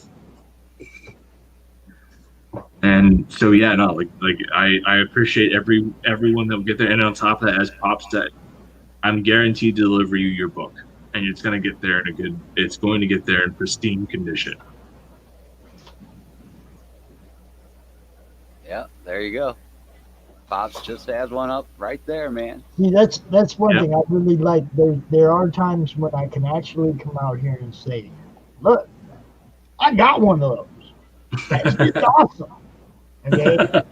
It's like, I don't get to say that about all of them because obviously I can't afford to buy all of them. But those ones that I get in my hot little hands, I can talk about those extra because I can actually speak from the experience of having it in my hot little hands.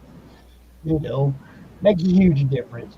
And when I can show you, look, here it is, looks great, story's great, art's great, get on that, you know, has a little more clout than here's their website. here's the website, please back it. You know what I mean? It's like I can tell people, you know, yeah, they deliver. You know, and that's huge. You know, I mean, I'm not like my word means all that, but when you got people out there saying, yeah, they give you what you paid for, then you know that's that word of mouth. That's what really sells books. You know, I mean, people saying, yeah, that shit's awesome. Go get some. Other people go, yeah, and they go look. You know. So yeah. Now I noticed that you've been hitting that Twitter bone, dude. Well, like that's the thing is that's where most like if when I look at my analytics on like Indiegogo and everything like that, a solid like 30 to 40% of my consumer base comes from fucking Twitter. So where am I going to be spending most of my time? Well, see, and that's why I share everything to both places. Every Yeah. time I see something, it goes to the Twitter, it goes to the group. Yeah. You know, I mean, that's why, because I'm getting a lot of play off that Twitter feed. You know, I'm up over 250 followers. I didn't start that long ago. You know, the YouTube channel is almost at 200. We're like only 5 or 6 away from 200 on the YouTube channel. That's what I always say. Get it out to as many platforms as you can possibly handle, man. Yep, and that's you know, I mean, you know, that's what I do. I try to get as many people to look at everybody's stuff as I possibly can, man. Sometimes to the point of my ass hurts, you know, from sitting in this chair all damn day. But I do it, and I do it. You know, it's like some people are like, you crazy.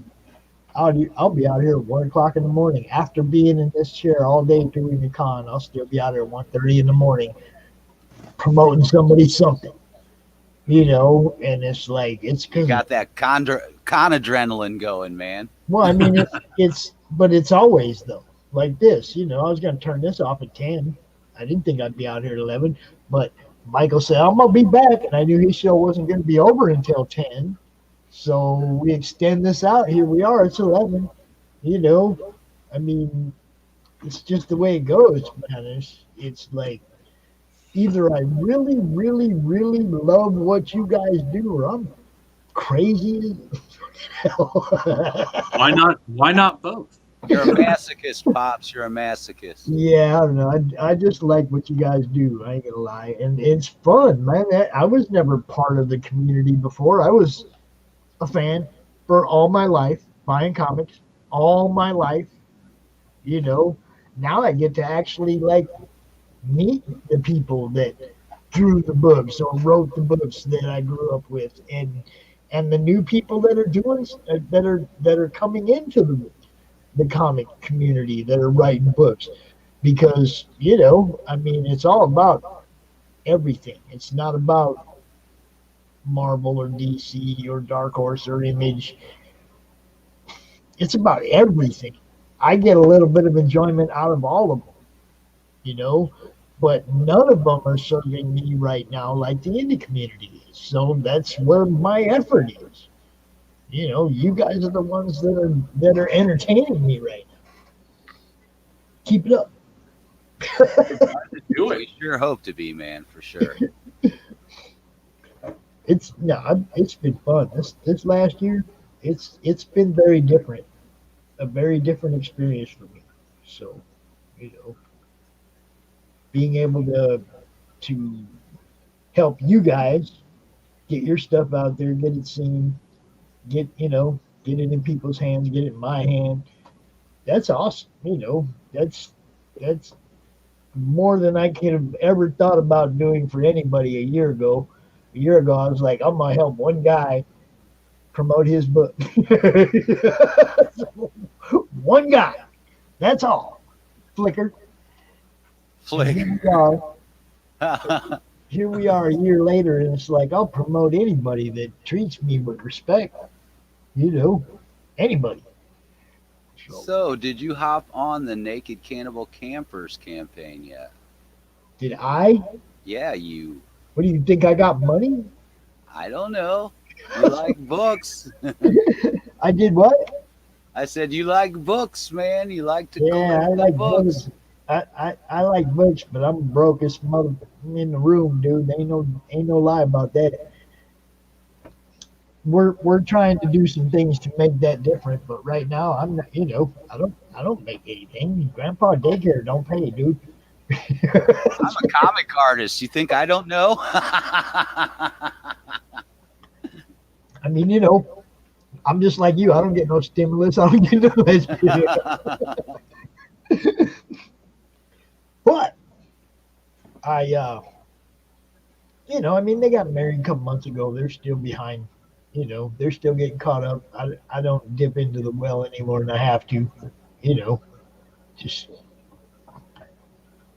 Just how it is. We get things rolling a little bit better here, and then I'll be back on the buying books again. Oh yeah. That's just.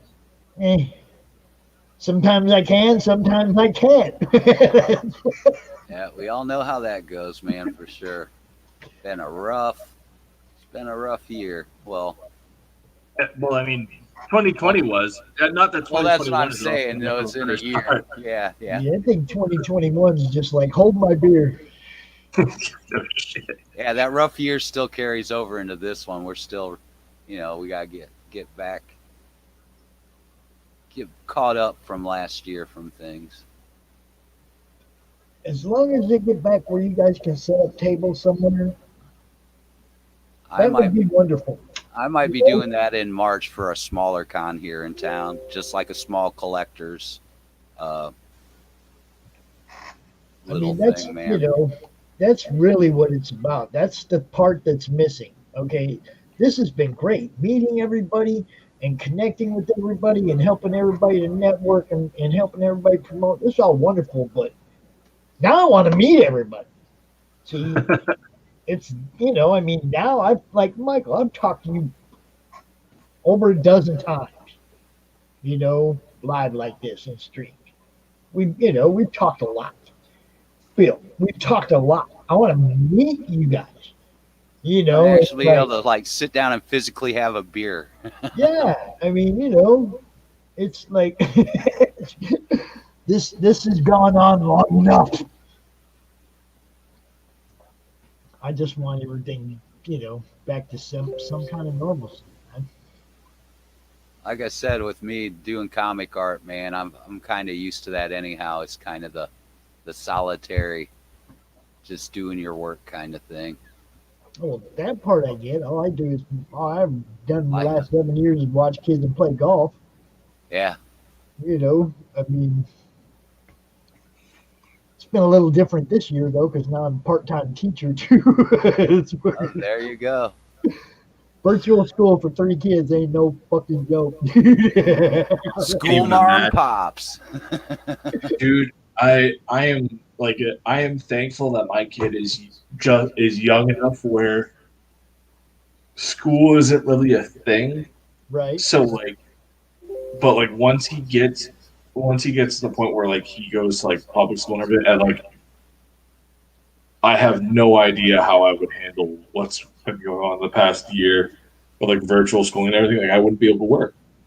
Dude, the worst one I hear with parents and such with that is it's just the new math stuff. They got to change math up every couple decades or so. Why is it changing? Yeah, but the answer is no different. It doesn't matter how you get to the answer. The answer is no different. 5 times 5 is 25. I don't care how many zeros or ones or tens and ones and how many places and this and that you arrange that. 5 times 5 is 25. It's not going to change. Yeah.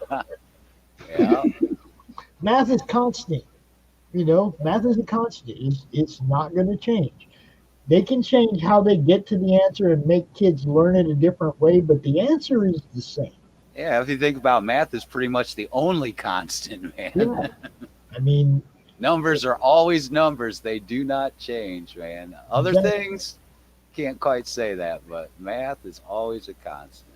So instead of, so they can't change the answer, so they change how we get to the answer, and then they confuse the shit out of us old people because 5 times 5 is 25. That's all there is to it. It's one equation. It's not 3 equations. That's what they did with Common Core math. They took simple equations and turned them into complex ridiculousness. It's one equation. It's one mathematical equation, but now it's 4 mathematical equations to get to the same place. I'm not doing all that stuff, and I'm not. All you need is Schoolhouse Rock, man. I'm not going to try to teach the grandkids a ridiculous way to get around. When it's the answer's right there. The answer's here. It's first equation. It's not down here after you go through 4 equations. It's right there. That's how I was taught. It's so much simpler, but hey, the rest of it, where I get to watch the light go off in their eyes when they learn something, when they see something that interests them or something that gets them interested, when that little light goes off, I get to watch that. And that's something you don't get to see when they're in school, Oh, true. The worst part is 3 kids in 3 different grades. Because none of the teachers are synced on lunch times and break times, and at one point you'll have 1 kid on a computer and 2 running through the house screaming, and at another point you'll have 2 on a computer and 1 sitting there trying to distract the other 2 because that one's bored and wants somebody to mess around with. And it's can we all go to lunch at the same time? Can we all go to break at the same time? Make it easy on the parents, please. That's my main gripe with it. There's no coordination to it. You know what I don't think, did you end up playing that Elysian Field video, man? I saw you had it pulled up at one point. Did I play it? Yeah. Oh, I don't even know where it is. Let me see. At the top of the page. I don't think I played it because we were talking. Well, there you go. Am I boring you, Phil? No, I'm just busy working while I'm trying to talk at the same time. Hey, that's a nice hat, Michael. Thanks.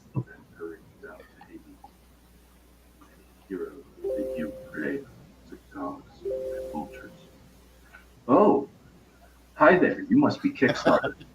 No, I'm not Kickstarter. I'm Pops. What's up? Hey, man. That's something. As I said, I hadn't done a Kickstarter before, so it was everyone's chance to go in and be it.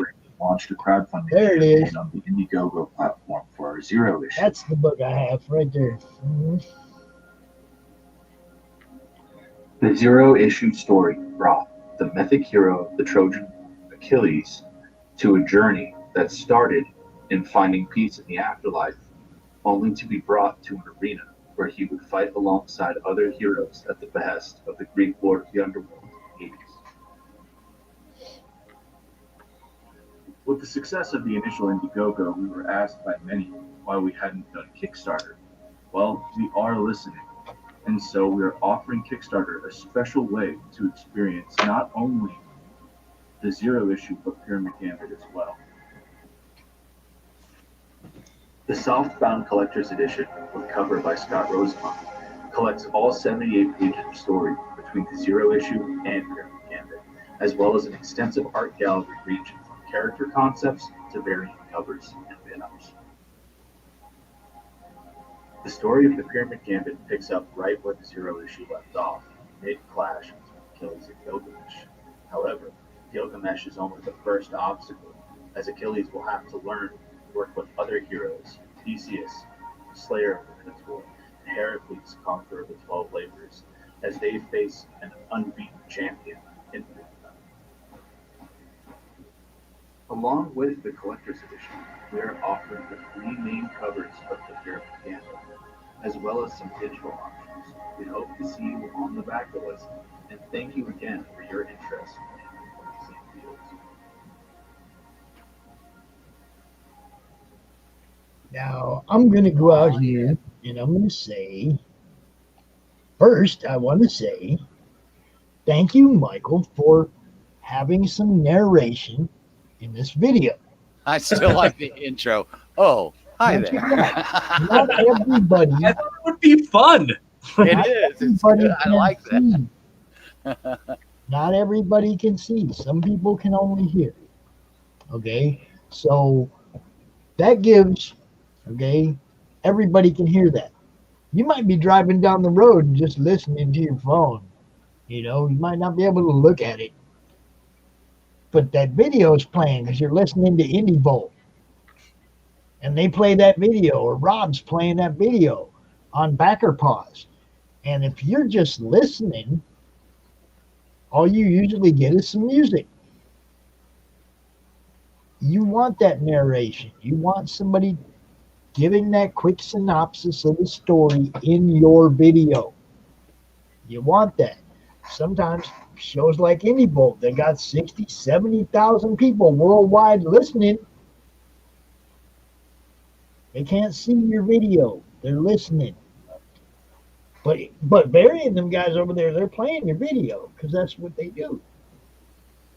So talk. Have a narrator. Have somebody giving that quick synopsis in your video so that everybody gets that message. You know? Especially like I said, people like on Indie Bolt, they're listening. They're not watching. I mean, some are, but you know, for the most part, their audience is radio. So words mean something. I like that. There's only hey man, I appreciate the feedback. Like it's like I don't like it when I see a campaign video and I don't know what I'm really looking at. So I went with that. Yeah. That's information key. You want that. Even the people that put it in print on the video, like in text on the video. It's like even then, it's like that's cute, but I want that voice. And that voice, you know, like if you look at the Florida Man video, I mean, there's a couple videos out there that are just great because of the voice that they used, you know. So be creative, have fun with it. You know, obviously Michael was having fun with it. Oh, hey, you must be Kickstarter. You know, it's like have fun with it, be entertaining, but at the same time, show everybody that you're not super serious about yourself. Like, you know, have fun. you know, because that's what it's about. It is an entertainment genre. And now we've extended to infomercials and whatever we can, right, to get people to see it. So use all the marketing tools that you can think of. Don't be afraid to try new stuff. You never know what's going to happen. Somebody might go, hey, that's a great idea. And buy your book just because they liked your video, not even because they know anything about you, you know? The selling points, all of the selling points, take advantage of all of it, man. Don't be shy right now. You guys keep saying, now's our time. Yeah, well, it is your time. If you reach out and grab that ring, you know, it's like this guy. What's up, Hex? What's up, man? What's up, bud? See that? We got people coming out to look at us after 11 o'clock. This is crazy. Hex is good. Hex is good people. Well, people are in different time zones, Pops. Yeah, well, I'm not in a different time zone. For me, it's the same always. I'm out here late. Didn't matter. I'm always in all the time zones. I never know which one it's going to be from day to day. Depends on what's going on. I am going to say I'm ready to call this, though. Oh, geez, there's another one. we keep getting more. See, you can't leave now. I'm getting ready to go home. Michael, as always, it's great talking to you, brother. Yeah, man. Hey, thanks so much for having me on. How's the working out going, bro? It's going all right. As I said, things have been a bit crazy, but I've been getting back on to it. We did. Am I crazy or am I echoing? I'm crazy. Okay, cool. What? Anyways, we ended up raising $450 for the Special Forces Charitable Trust through the Support Our Troops tier on Elysian Fields of Pyramid Gambit, which was awesome. I've got those unit patches for the Support Our Troops tiers right here. So this is the unit patch that those backers will be getting, and the challenge coins. The challenge coins are coming here by the end of the month. I think it said the guesstimation was around the January 28th, which I'm hoping it gets here by. It'll all depend on how everything's going with the mail. And then,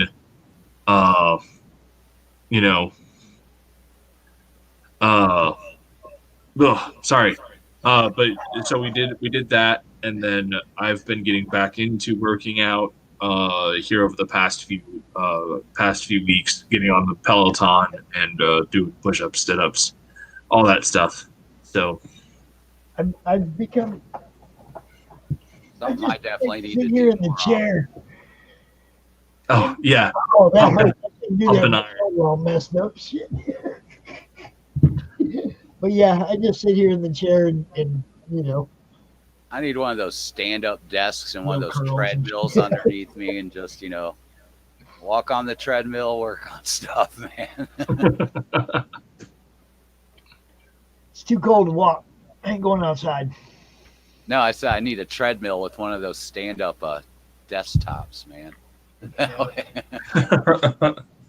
I had a treadmill, I'd have the dogs running on it. It'd be crazy. Can't risk it. Reminds me of the opening of the Jetsons.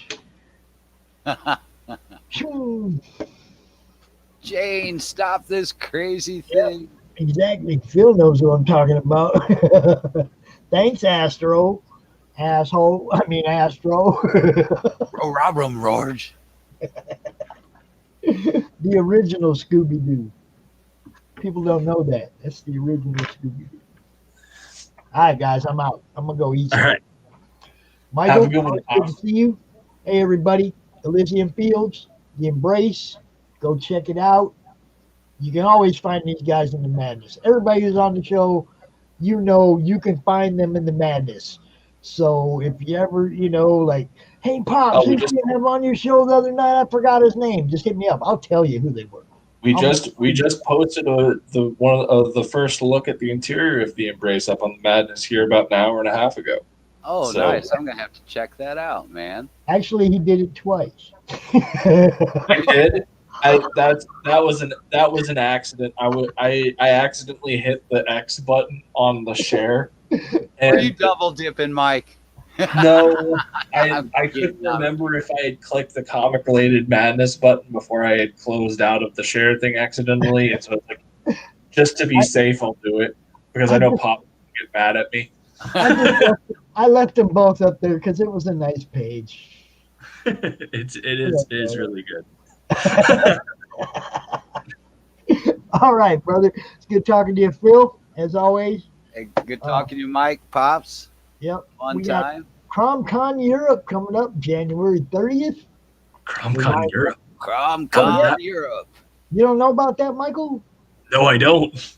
Dude, we're gonna highlight European. We're flying to Europe, dude. No, I'm kidding. Dude, I wasn't like, where do I become a moderator for this? We are going to. Where in Europe are we going? Are we doing like a best hits tour or like? No, we're gonna highlight European creatives like Marv, like Marv and Lucifer Storm, guys like that, But I'm gonna come out here. Get Russ Leach on for that. I'm gonna come out here way earlier so that it's prime time in the UK. Instead of them come out at 3:00 in the morning and shit. You know what I mean? Time in the UK. So we're calling it CromCon Europe, and that's what we're gonna do one that's just for those guys, and cater more to their time zone, basically. Okay. CromCon. That sounds cool, man. And then the regular one at the end of the month, right? And then CromCon 11 will be the end of February. So hopefully by then we'll have some more Embrace stuff to see. And so like if you guys like what you see from the Embrace so far, if you sign up for the mailing list, I send out a newsletter every Saturday. Every Saturday you got there's a new newsletter for the Embrace that comes out with special looks at character art, interiors, you name it. And so keep up on that. You bet. I think I did sign up for that, though. I usually do. I usually sign up for those. I'm fairly certain you're probably on there. I'm just putting it out there. All right, guys. I will talk to you, Phil, next Monday. All right. Next Monday we got Connor Bartel for sure. I don't know who else, but we got Connor Bartel next Monday. So. Oh yeah. All right. I will talk to you guys. Y'all have a good night. Thank you, everybody, for watching. Subscribe to Comic Talk with Pops Van Zandt. Check out Michael Oden's books, Elysian Fields and The Embrace. Check out what Phil Leon's got going on with Silverline and with Naked Cannibal Campers. Oh, yeah.